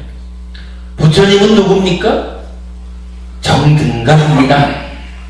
스스로 완전한 깨달음을 이루신 분입니다. 부처님은 누굽니까? 명행족입니다. 지혜와 덕행을 두루 갖춘 분입니다. 명행족 이럴 때 명은 지혜고 행은 뭐 덕행 이렇게도 말하고 실천 이렇게도 말하는 거죠. 명행족은 그렇습니다. 부처님은 누굽니까? 선서입니다. 선서는 누굽니까? 앞서 가셔서 우리가 뒤따라갈 수 있도록 진리의 길을 드러내 보여주신 분입니다. 부처님은 누굽니까? 세간해입니다. 세간해. 세상 일을 모두 훤히 하시는 분입니다. 부처님이 어떤 질문 또는 어떤 경전에서 설법을 하시든지 세상에 모르는 게 없는 것처럼 말을 하시는데, 정말로 부처님은 다 알까? 그렇습니다. 부처님은 세간해, 세상 일을 모두 훤히 하시는 분이에요. 모르는 게 없는 분. 부처님을 우리가 그렇게 알죠. 그런가 하면 부처님은 누구냐? 무상조어장부입니다. 어리석은 이도 잘 이끄시는 위없는 분입니다. 이렇게 아는 거고요. 또한 부처님은 누군가요? 천인사, 모든 천상과 인간의 스승입니다. 이렇게 하는 거죠. 그리고 부처님은 불, 깨달으신 분이고 세적, 존귀하신 분입니다. 그러니까 부처님을 계속 생각합시다라고 하는 것이 부처님 요래고 있는 게 아니라, 부처님은 모든 번뇌 떠난 분입니다. 나도 부처님처럼 모든 번뇌를 떠나는 사람이 되겠습니다. 부처님은 스스로 완전한 깨달음을 이룬 분입니다. 이 부처님을 스승으로 나도 깨달음에 들 것입니다. 부처님은 누굽니까? 명행적, 지혜와 덕행을 두루 함께 갖춘 분입니다. 나 또한 부처님이 일러주신 그 지혜와 덕행의 길을 밟아나가겠습니다. 뭐 이런 식으로 부처님은 이러한 분입니다. 나는 이러한 부처님을 이렇게 생각해서 나도 부처님처럼 되겠습니다. 요렇게 생각을 할 때 부처님을 생각하는 일에 의해서 내 삶이 향상된다.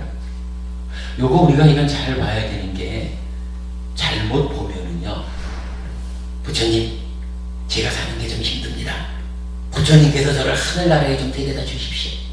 요러면서 뒤돌아서 가지고는 시바곡을 치고 있다. 요럴 수도 있는 거예요. 물론 그럴 일은 없겠지만 표현하자면 그럴 수도 있는데 부처님이 그런 사람이 아니라는 거예요. 부처님이 나를 하늘나라로 데려다주는 그런 사람이다라고 생각하고, 부처님 하늘나라, 부처님 하늘나라 하고 천만 년을 있어 본들 내가 하늘나라에 태어나지 못한다. 그러면 어떻게 해야 되냐? 부처님은 이런 분이다. 부처님은 당신 스스로 나를 이런 사람이라고 알아라 라고 일러주셨다. 부처님께서 일러주신 그대로 내가 부처님을 이해하자. 그리고 그 길을 나도 뒤따라가자. 이렇게 부처님은 이러한 분이다 라고 그 의미를 생각하는 것, 그 의미를 놓치지 않고 계속 생각하는 일이, 그러니까 계속해서 생각해야 하는 6가지 중에 첫 번째로 부처님을 생각하는 일이다 라고 하는 거, 요 의미를 아는 거는 여러분 굉장히 중요합니다. 요거, 그러니까 요 부분을 잘못 알면 신행이 달라지는 거예요. 신행이. 요 부분 꼭 기억하시고요. 이제 그런 같은 맥락에서 이제 부처님의 가르침, 즉 법을 생각하죠. 근데 이 법이라는 것은 또 그냥 법, 가르침 이래고 있어서 되느냐 하면 그렇지 않다라는 거죠. 부처님 가르침은 부처님에 의해서 잘 설해졌는데 즉시 확인할 수 있고 결과 바로 나타나니 와서 보라는 것이며 닐바나로 이끌고 지혜로우니 스스로 보아 깨달을 수 있는 진리입니다. 부처님께서 나에게 가르쳐 주신 그 가르침은 이러한 것입니다 라고 법의 의미를 바르게 보아야 한다. 그러한 생각을 놓치지 않아야 된다 그러는 거고, 요 내용 법이란 이런 겁니다 라는 얘기는 우리가 지난 달은 아니구나, 하여간 전반기 때 법에 대한 공부를 통해서 했고, 앞으로도 하여간 또 다시 말씀드릴 기회가 있을 거고요. 법에 대한 이야기는 하여간 지난 수업을 이렇게 참고하기로 하시자고요. 그리고 나면 세 번째로 이제 불법승의 승법, 승가를 생각하라 이렇게 말하죠. 여기서도 우리가 이제 좀 알아야 될 건 있어요. 부처님을 생각하고 가르침을 생각하고 승가, 스님들의 모임을 생각하라고 하니까 그냥 가사만 입으면 쫓아가고, 가사만 입으면 아이고 스님하고는 스님이 어떤 얘기를 하고 어떤 말을 하든 간에 관계치 않아요. 그냥 가사만 입으면 졸졸 쫓아다니면서 마치 스님이 부처님인 것처럼 요렇게 스님 따라가는 신도분들도 많죠. 근데 부처님은 그렇게 하지 말라 하는 거죠. 여기서 보면은 이제 부처님께서 말씀하시는 이러한 스님들의 모임을 계속 생각해야 됩니다. 그럼 스님들의 모임이란 어떤 모임입니까? 라고 할 때 설명이 되는 거죠. 진지하게 수행하는 부처님의 제자들인 상가, 부처님 제자들의 모임, 스님들의 모임은 첫째로 어떤 모임입니까? 라고 하니까 진지하게 수행하는 스님들의 모임이에요. 스님들이 모여가지고 바르게 수행하지 않으면 곤란하다 라는 거죠. 두 번째는 정확하게 수행해요. 부처님께서 가르쳐 주신 그대로, 부처님께서 이렇게 길을 가면 목적지에 닿을 수 있습니다 라고 일러주신 그대로 정확하게 수행한다. 세 번째, 올바르게 수행한다. 네 번째, 여법하게 수행한다. 표현들은 좀 다르지만 저도 이걸 정확하게 설명을 못 해내겠고요. 그 전체적인 내용은 방금 말씀드린 그 의미로 통합돼서 보면 되겠습니다. 부처님께서 가르쳐 주신 그 길 그대로를 진지하게, 정확하게, 올바르게, 그리고 법에 맞게 그렇게 수행해가는 제자들의 모임이 우리가 늘 생각해야 되는 스님들의 모임이다. 스님들은 이러해야 된다 하는 거죠. 그러니까 스님이 부처님께서 가르쳐 주신 그대로를 진지하고 정확하고 올바르고 여법하게 수행하는 모습을 보여주지 않을 때 우리가 말하는 제가 제자들이 출가 제자들을 잘 보호해야 되는 역할도 있지만 감시해야 하는 역할도 있다. 뭐 이렇게 말하는 이 부분 잘 좀 봐야 될 거고요. 뭐 그럴 때 이제 사실은 이제 이렇게 말해지는 승가는 대표적으로 이렇게 말하는 거죠. 네 쌍의 대자구요 이랬는데 예류자, 일례자, 불환자, 아라한이라고 불리는 네 단계의 성자 이렇게 말하는 거죠. 그리고 8부리의 성자들 이랬을 때는 예류자 이러면은 예류자를 향해서 가는 과정에 있는 예류도 또는 예류향 이렇게 말하는 성자의 단계고, 그 예류도를 완성해서 예류과 이렇게 그 예류자의 성과를 거두었다 하는 상태가 이제 예류과 이렇게 되죠. 그렇게 이제 예류자, 일례자, 불환자, 아라한을 과정과 완성의 상태로 구분해서 말하면 8배 이렇게 되죠. 그래서 사상 8배 이렇게 이제 그 승가를 표현하고 있고, 이랬을 때 요 부분이 좀 우리가 쉽게 받아들이기는 어려울지 몰라도 부처님께서 승가를 계속해서 생각하라라고 할 때 이 승가의 내용이 그냥 스님들 이렇게 정의되는 게 아니라 사상팔배라고 하는 성자분들의 그룹, 성자분들의 그룹만을 사실은 부처님은 승가라고 말하고 있다라는 거. 그러면 우리가 사실 스님들을 잘 뒷받침해줘야 되는 제가 제자들의 역할은 있지만 그냥 가사만 입었다, 머리만 깎았다라고 하면 그냥 스님하고는 무조건적으로 섬긴다고 표현할까요? 뭐 이런 부분은 올바른 진행이 아닐 수 있다. 부처님께서 말하는 불법승 삼보라고 말하는 이 승가는 사상팔배라고 하는 성자의 지위에 있는 분들을 의미한다라는 것도 여기서 설해지고 있고요. 뭐 이런 사상팔배 이분들은 부처님의 제자들인 상가이니 공양 올릴 가치 있다, 환영할 만한 가치가 있다, 보시 올릴 가치가 있다, 합장 공경할 가치가 있다. 그리고 이러한 사상팔배의 성자들이 이 세상에서 비교할 수 없는 복을 짓는 대상. 우리가 보통 복전 이렇게 말하죠. 복전이 된다라고 말하는 스님들이 바로 사상팔배 성자의 과위에 있는 분들, 이렇게 이제 설명이 되는 겁니다. 그러니까 불법승 삼보에 대해서 계속 생각해야 된다라고 하는 것은 이런 의미다라는 것을 이제 말씀을 드리고요. 그 다음에 넘어가면 이제 계를 또 계속해서 생각하잖아요.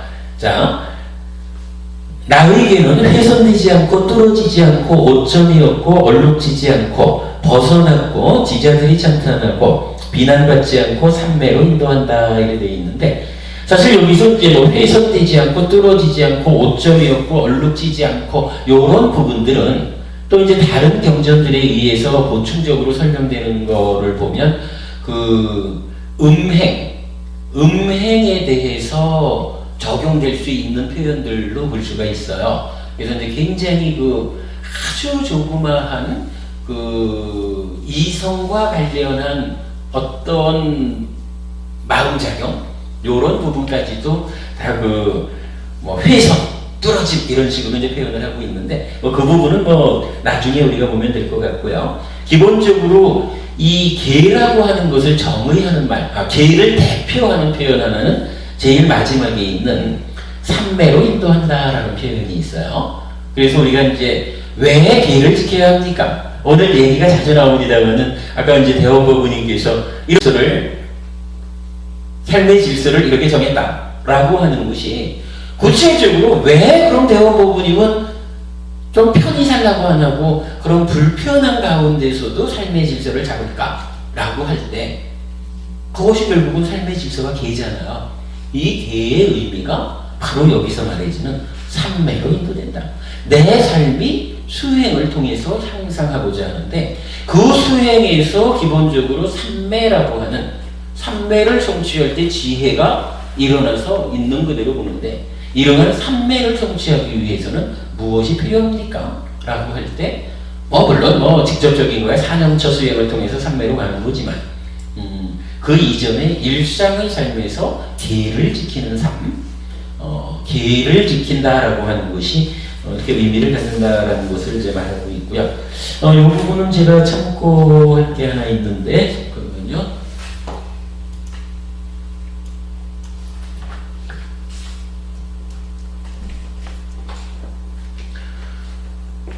우리 카페 5018번 글을 보면 계경이라고 하는 짤막한 경이 하나 있어요.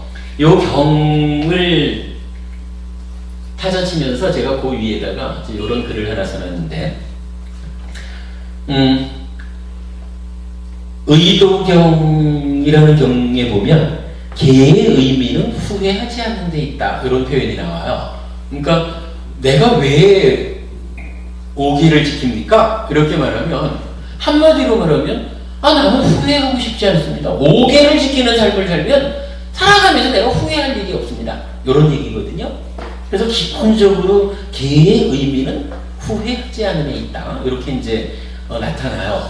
그런데 그런가 하면 방금 말했듯이 삼매에 도움이 되는 계라고 하는 표현이 이렇게 계속해서 생각해야 하는 계의 정의에서 삼매에 도움이 된다라는 표현이 나타나고요. 그 다음에 또 다른 경전에서는 어떤 말이 나오냐 하면 유익한 법들의 시작점. 유익한 법이라고 말할 때 이 법이 뭘까? 대부분 우리가 이제 유익한 법, 여기는 법이라는 말을 많이 쓰잖아. 근데 물론 법이 우리가 이제 다양한 정도를 가지고 아까도 말했지만 법은 기본적으로 만호의 대상이면서 존재잖아요. 그런데 유익한 법들의 시작점 이렇게 나타나는 경전이 있어요. 근데 그러면 여기서 유익한 법이란 무엇일까? 라고 할 때 다른 경전들에서 언급되는 내용을 연결해서 보면 우리가 십악업을 짓는다 라고 하면 제가 아까 안구따라니까의 열의 모음 정리하고 있다 그랬잖아요. 거기에서도 반복해서 나타나는 표현이 뭐냐 하면 10가지로 악한 업을 짓는다라고 할 때 요 10가지 업을 악한 법, 그러니까 불선법 이렇게 표현을 해요. 그러니까 악한 업 뭐냐 그냥 법이라는 표현을 우리가 좀 이해하기가 어렵다 보니까 좀 그 애매함을 가지고 경전을 보게 되는데 그냥 중요한 관점 하나가 십악업을 쭉 설명하면서 이것이 불선법이다 이렇게 표현을 해요. 이렇게 볼 수 있는 거예요. 법이라는 것은 일체의 존재잖아요. 존재라는 것이 꼭 이렇게 물질적으로 드러나 있는 것만 존재가 아니거든요. 내가 어떤 행위를 해도 내가 행위한다는 것, 내가 지금 이런 행위를 했습니다. 행위를 한다는 것은 이런 것 이러면 이게 다 존재죠. 뭔가 이건 물질하고는 다른 양태로 있는 거지만 이건 행위한다는 것, 이것도 행위한다는 존재, 이렇게 이제 존재라는 개념을 봐야 되죠. 그럴 때 이건 십악업을 불선법으로 표현하는 것이 이제 경에서 많이 나타나고, 또한 십선업을 선법으로 이렇게 이제 표현하는 게 많이 나타나요. 그럴 때 여기서 계를 말하면서 유익한 법들의 시작점으로의 개 이렇게 말하면 그건 어떤 의미가 되나요? 자, 내가 행위를 잘해가지고 괴로움을 만들지 않겠습니다. 달리 말하면 십선업을 짓지 않고 십악업을 짓지 않고 십선업을 지음으로써 괴로움을 만들지 않고 행복을 만들겠습니다. 이렇게 내가 생각한다면 요거 십선업을 짓겠다라고 하는 요거를 달리 표현하면 이제 선법 이렇게 말하는 거죠. 선법으로의 십선업을 짓겠다 이렇게 말하는 건데, 선법이라는 것은 착한 업, 달리 말하면 요거 유익한 업, 번역의 차이겠죠. 그러면 요 경전에서 지금 유익한 법들의 시작점으로의 계 이렇게 말하는 건 뭐냐 하면, 내가 공부를 좀 했다 이거죠. 공부를 해서 조금 아니까 내가 십악업을 지어서 괴로움을 만드는 사람이 되지는 않겠습니다. 십선업을 지어서 행복을 만들겠습니다. 이렇게 말을 하는데, 말은 그래 하면서 오개도 안 지키는 거예요. 내가 삶의 기준을 이렇게 봤는데, 말춤이 아니고 오늘 말춤이 있으니까 말춤 보고 자야지 이러면서 내가 정해놓은 삶의 질서를 깨. 이래 하면 오늘 말춤 보는 거는 좋을지 몰라도 내일 새벽에 내가 수행하려고 하는 거는 포기해야 되죠. 이런. 그러니까 내가 십선업이라고 하는 선법, 유익한 법으로서 행복을 만들겠다라고 한다면 그 시작점에는 뭐가 있냐 하면 계를 지키는 것이 있다 이 얘기예요. 그러니까 보통 말하기로는 오계를 지키는 삶이 유익한 법, 즉 십선업에 들어있는 거잖아요, 그죠? 그래 들어있듯이. 그러니까 계를 지킨다, 오계를 지킨다라고 하는 것이 나의 일상의 삶이 악한 업으로 가지 않고 선한 업을 지음으로써 행복을 만들 수가 있다. 그래서 행복을 만들기 위한 시작점에 계가 있다. 이렇게 말하는 거예요. 이 의미 여러분 충분히 이해되죠? 계라는 것을 우리가 이렇게 받아들여야 되고, 그런 몇 가지 설명을 놓고서 여기 이제 계경이라는 경전에서는요, 이런 표현을 했어요. 도망봤다요. 세존께서는 유익한 계들에 대해서 말씀하셨습니다. 세존께서는 네 가지 마음 챙김의 확립을 담는 것이 유익한 계들의 목적이라고 말씀하셨습니다. 무엇이 넷입니까? 해가지고 신수신법 사념서를 얘기하거든요. 그러니까 세존께서는 이러한 네 가지 마음 챙김의 확립을 담는 것이 유익한 계들의 목적이라고 말씀하셨습니다. 이랬는데, 이 경전에서는 이 얘기를 하는 거죠. 우리가 이제 계는 후회하지 않는 의미, 목적이 있다 그랬고, 삼매에 도움이 된다라는 것으로 계를 말했고, 유익한 법, 즉 착한 행위를 통해서 행복을 만들고자 할 때 그 시작에 계를 지키는 것이 있다. 이렇게 말했는데, 이 경에서는 계를 지키는 목적이 사념초 수행을 하는 데 있습니다. 이렇게 말했거든요. 즉 사념초 수행을 하려면 계를 지켜야 됩니다. 이렇게 거꾸로 표현할 수가 있는 거죠. 그리고 사념초 수행이라는 게 뭐예요? 사념초 수행을 우리 아타피 장파전을 샀지만 가지고 삼매를 만드는 게 사념초 수행이잖아요. 그러면 사념초 수행을 닦기 위해서 계를 지킵니다 라는 얘기는 삼매를 이루기 위해서 계를 지킵니다. 이 얘기가 되는 거죠. 여러분 몇 가지가 좀 연결이 되면 계라고 하는 것이 왜 우리가 부처님께서 풍복적으로 계를 지키는 거, 제가 지자 같으면 5계를 지켜야 하는 중요성, 이거를 말하는지가 이해될 수 있는 거죠. 예, 약간 그 부분까지로 해서 우리가 계에 대한 이야기를 한 거로 하고요. 자, 계에 대한 이야기는 5계가 나와 있으니까 5계를 간단하게 설명을 좀 할게요.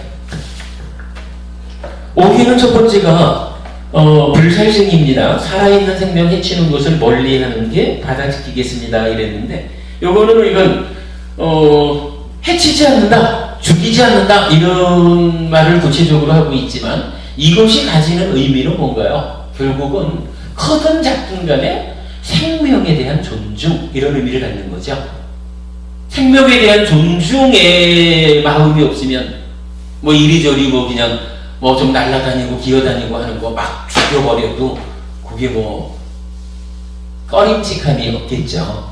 그러나 생명에 대한 존중의 마음이 있을 때 참으로 나는 살아있는 생명을 해치지 않겠습니다.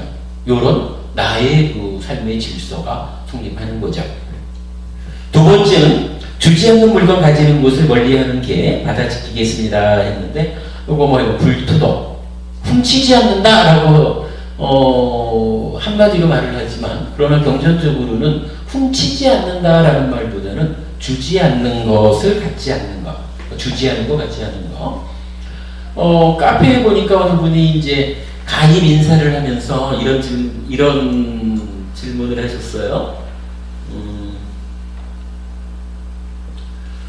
제가 오늘 길거리에 지나다가 500원을 주었습니다. 와, 돈이네. 기분이 좋았습니다. 누가 볼세라 불이 나게 돈을 오른쪽 주머니에 넣었습니다. 그런데 시간이 지난 후 마음이 무거워졌습니다. 내 것이 아닌 것에 대한. 그래서 다음에 절에 가면 불전함에 넣으려고 하는데 제가 한 행동이 잘못된 것인지요?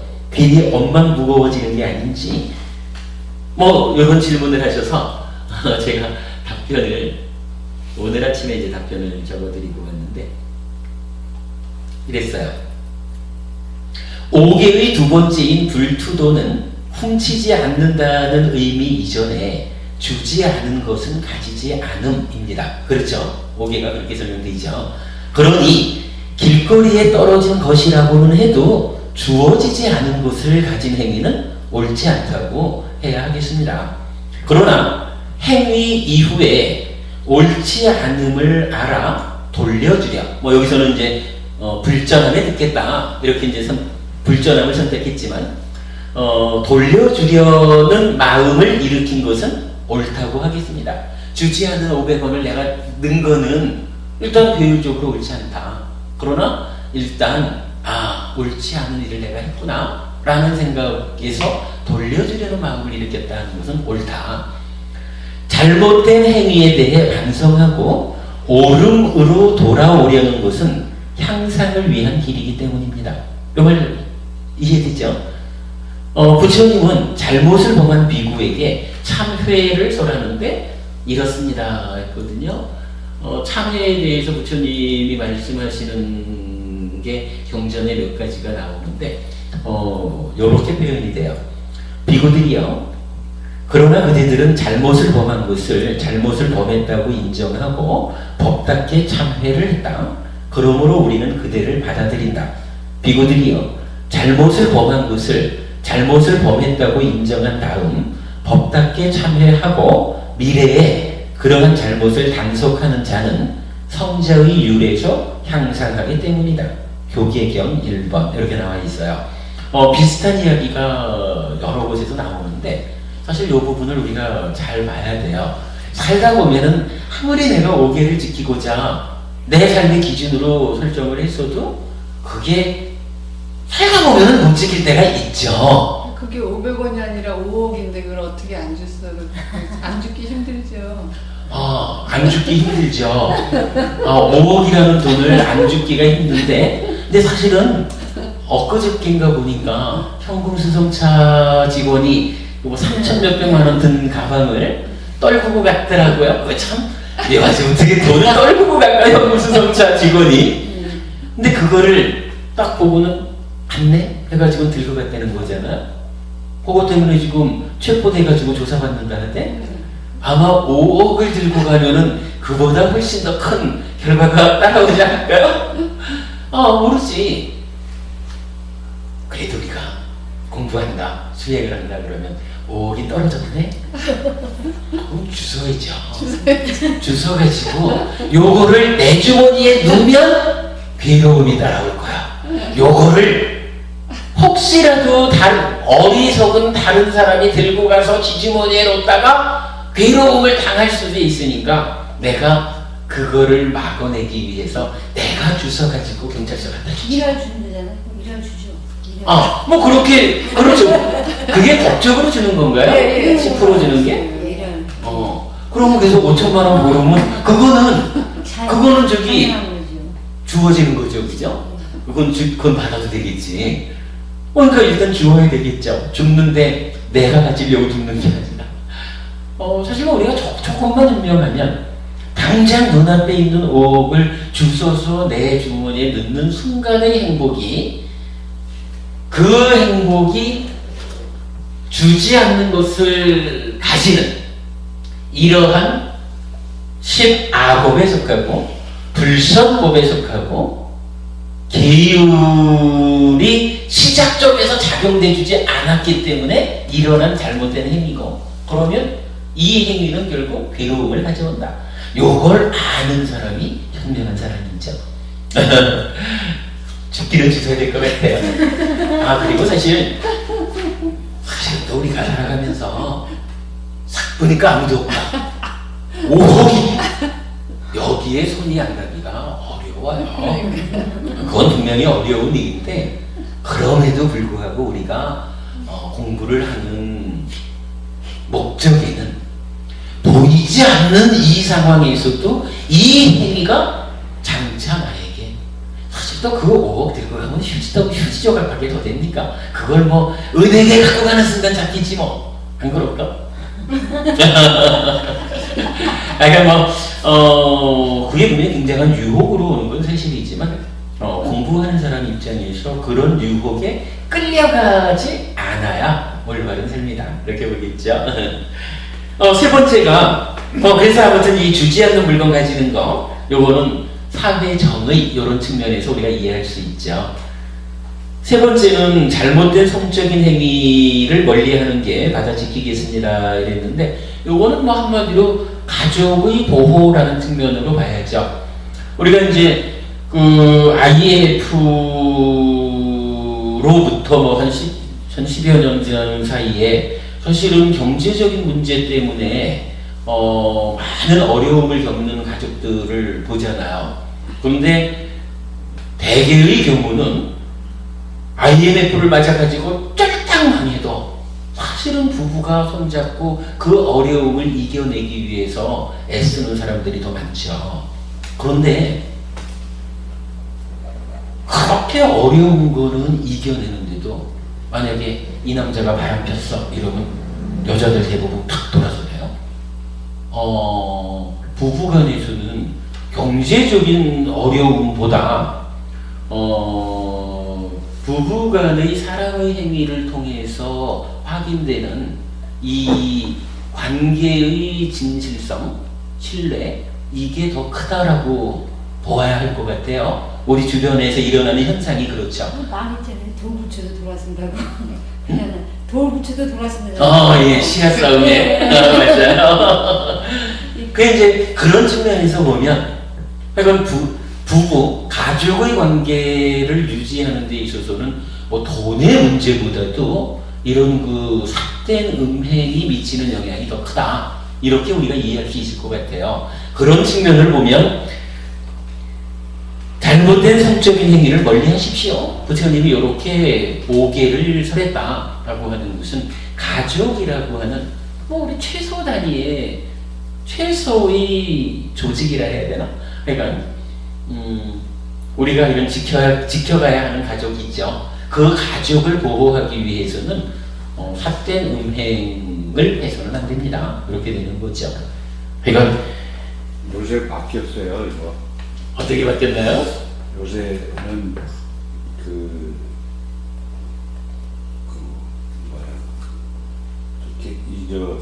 다른 사람을 한다고 해도 이혼 안 한대요. 통장에 돈만 들어오면. 왜냐면 이혼해가지고 더 자기 생활이 더 나빠지기 때문에. 네네네. 그 통장에 돈만, 그 월급만 딱 들어오면 이혼 안 하고 그냥.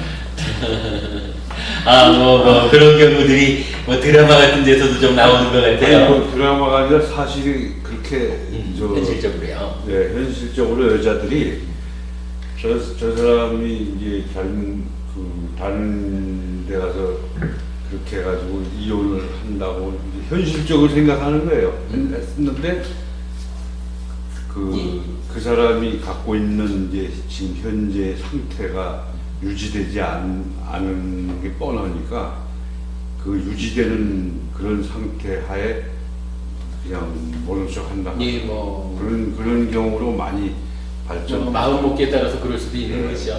근데 이제 어쨌든 뭐 그런 경우라 해도 결국은 이런 그 삿된 음행에 의해서 이 정상적인 가족이 깨어지는 뭐 이런 가족이 보호되지 못하는 그런 결과. 화목스럽지는 않고. 그렇죠.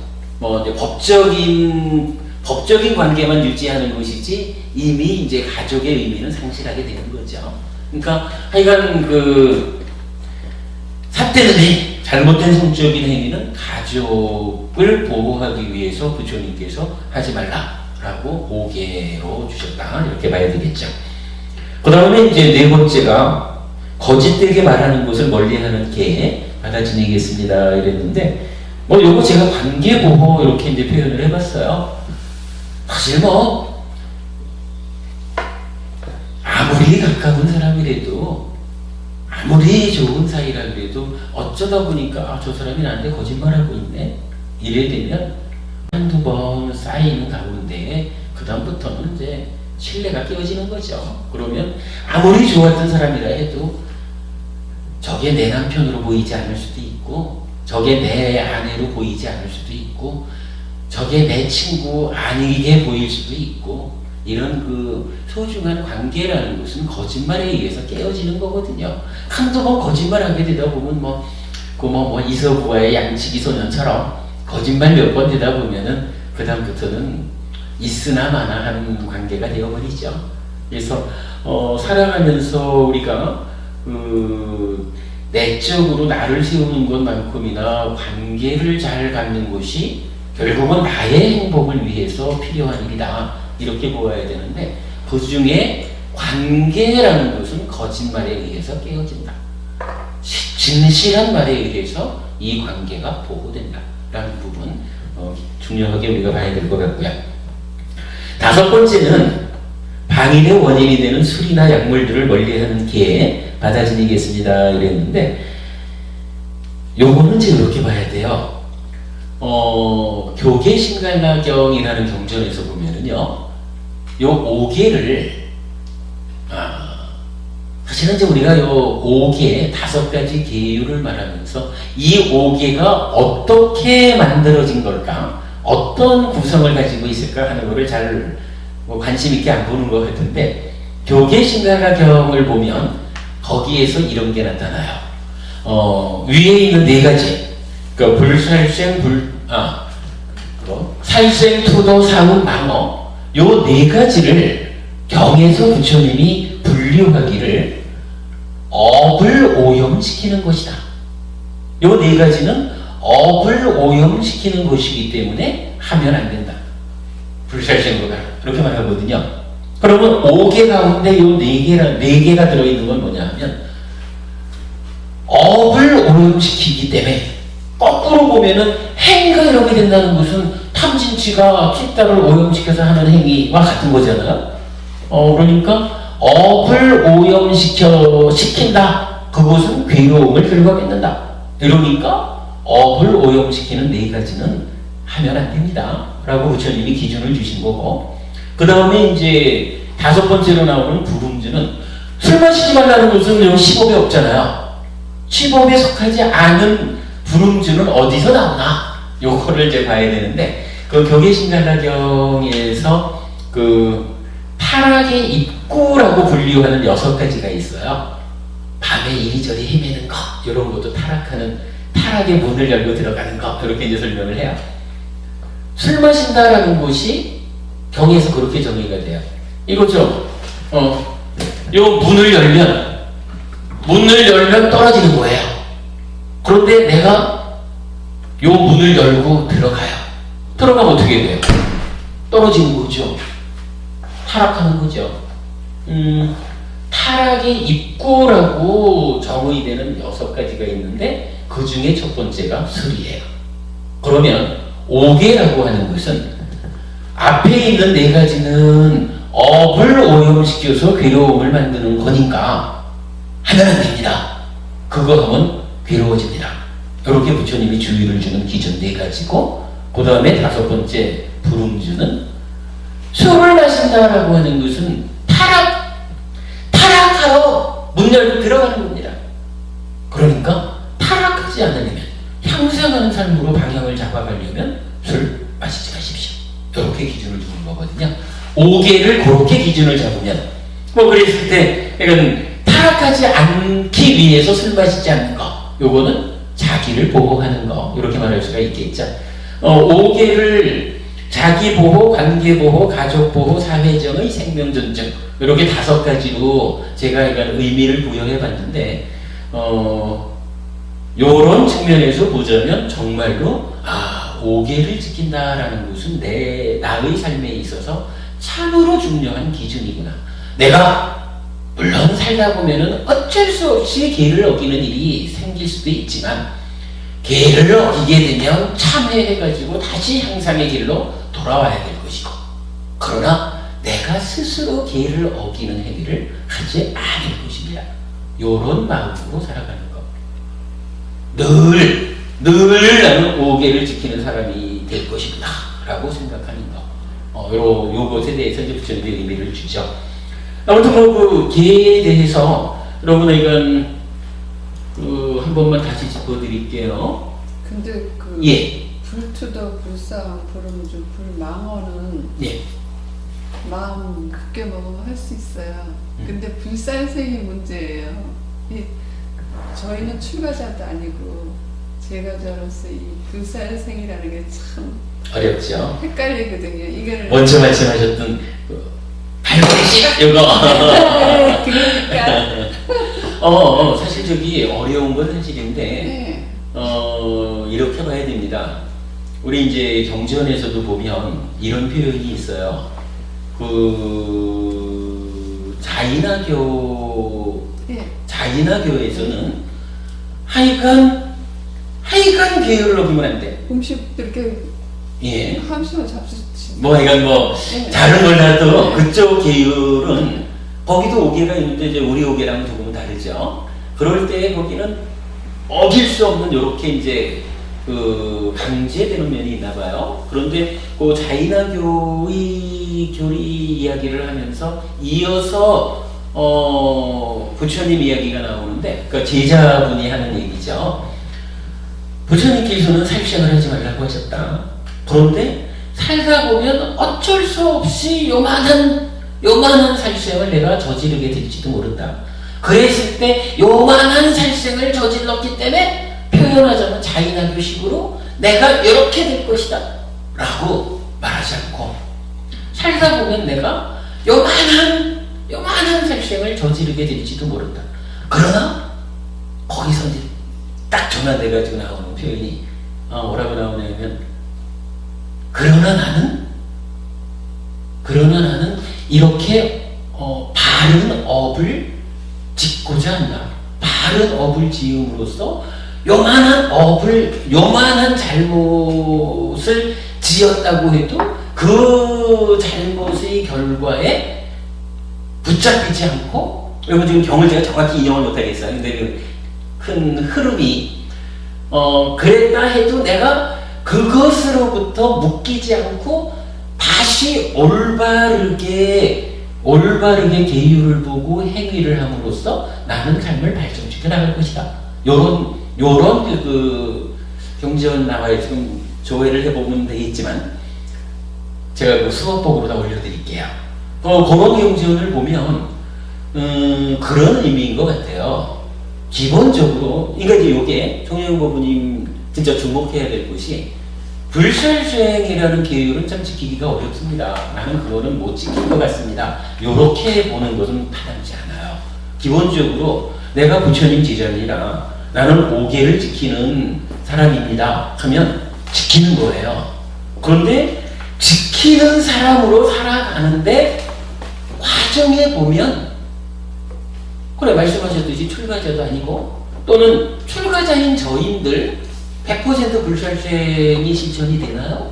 저도 살다 보면 의도하지 않게 죽일 수도 있고 어떨 때는 알아차리 먼저 그 말씀 나왔었죠? 그 목이 묻은 거 목욕당에서 딱 했던 거 이게 참지 못해서가 아니라 알아차리지 못해서 그럴 수도 있는 거잖아요. 살다 보면 출가자도 동일해요. 제가자도 동일하고 어쩔 수 없이 살생을 하는 경우가 생기겠죠. 그런데 그렇다고 해서 그 살생이 뭐 함부로 해서는 사실 안 되는 거고 어떤 그런 경우가 생겼다라고 해도 그것에 매여가지고 내가 이런 살생을 했으니 어쩌나 하는 여기에 매여가지고 삶에 방해받지 않아야 된다는 거예요. 근데 제가 저희 부모님한테 그렇게 말씀드렸죠. 어떡합니까? 이러셨을 때 제가 뭘 어떡합니까? 지난 일인데 지난 일이면 내가 알아차리지 못해가지고 모기 한 마리를 죽였다. 이거는 어쨌든 내가 뭐 그때 저기 너무 가혹하게 적용된다 그랬던가요? 계율이? 근데 뭐 크든 작든 내가 살생을 했다. 아 이건 내가 오기를 어긴 일이다. 참회한다. 참회하고 내가 더 열심히 공부해가지고 세 가지 공덕해 오계를 지키고 보시하고 수행하는 이러한 삶을 유지해 감으로써 모기 한 마리를 죽인 그 과보가 나한테 어느 시점에 왔다 해도 지금 오계와 보시와 수행이라고 하는 무량한 나의 삶이 있기 때문에 모기 죽인 그 과보가 왔다가는 가도 나는 그것 때문에 괴로움을 느끼지 못한다. 그거 업정소멸입니다. 뭐 이렇게 말씀을 드렸던 거죠. 그러니까 살다 보면 어쩔 수 없이 살생하는 경우가 있을 거예요. 그런데 중요한 거는 그런 경우가 있을 수 있기 때문에 내가 불살생 계율은 지키지 못할 거야 라고 생각하는 건 안 되는 거죠. 일단 오기는 지키는 거예요. 어쩔 수 없는 그런 상황이 생겼다 그러면은 그 상황을 딱 알아차려가지고 참회해야 되는 거고 이 참회 가운데서 앞으로 이러한 행위를 반복하지 않겠습니다 라고 하면 아까 우리 교계경 읽어드렸듯이 법답게 참회를 하고 앞으로 그런 일을 반복하지 않기 위해서 노력하면 이 성스러운 줄 안에서 향상한다 이렇게 부처님 말씀하시잖아요. 그게 오계를 지키고자 하는 우리 삶의 어떤 그 전개 방식이래야 되지. 어머님은 지금 불살생 말씀하셨지만 대부분의 남자분들은 다 지킬 수 있는데 술 마시지 말라는 것만 없으면 좋겠어요. 이렇게도 해요. 근데 그것도 마찬가지예요. 술 마시지 않는 삶을 살아야죠. 근데 살다 보니까 뭐 직장생활의 문제라든가 사업상 어떤 문제라든가 어쩔 수 없이 먹어야 되는 일이 있었다 그러면 먹을 때 잘 지어해서 실수하지 않게 먹어야 될 거고 먹고 나서도 오계를 어겼구나. 어쩔 수 없이 내가 오계를 어겼다고는 해도 이건 참회해야 하는 일이다. 앞으로 내가 술 마시지 않도록 더 노력하겠다. 뭐 이래가지고 참회를 통해가지고 형상하는 요게 오계를 대하는 불자들의 자세지 요건 빼놓고 지키지 뭐 요건 안 맞아요. 그런 측면으로 보면 좋을 것 같아요. 아무튼 뭐 요 계까지만 하고 시간이 너무 됐네요. 저기 그 보시와 생천에 대한 이야기는 다음 주에 좀 더 설명을 드리도록 하겠습니다. 그럼 다음 주에는 보시 얘기를 좀 세밀하게 해야 되겠다. 보시 얘기와 생천에 관한 이야기를 좀 심도 있게 말씀 나누도록 하겠습니다. 시간이 많이 지났습니다. 이렇게 마치겠습니다. 감사합니다. 자, 가실 분은 일어나시고요. 네. 시간 되시는 분은 함께 앉아서 말씀 나누겠습니다.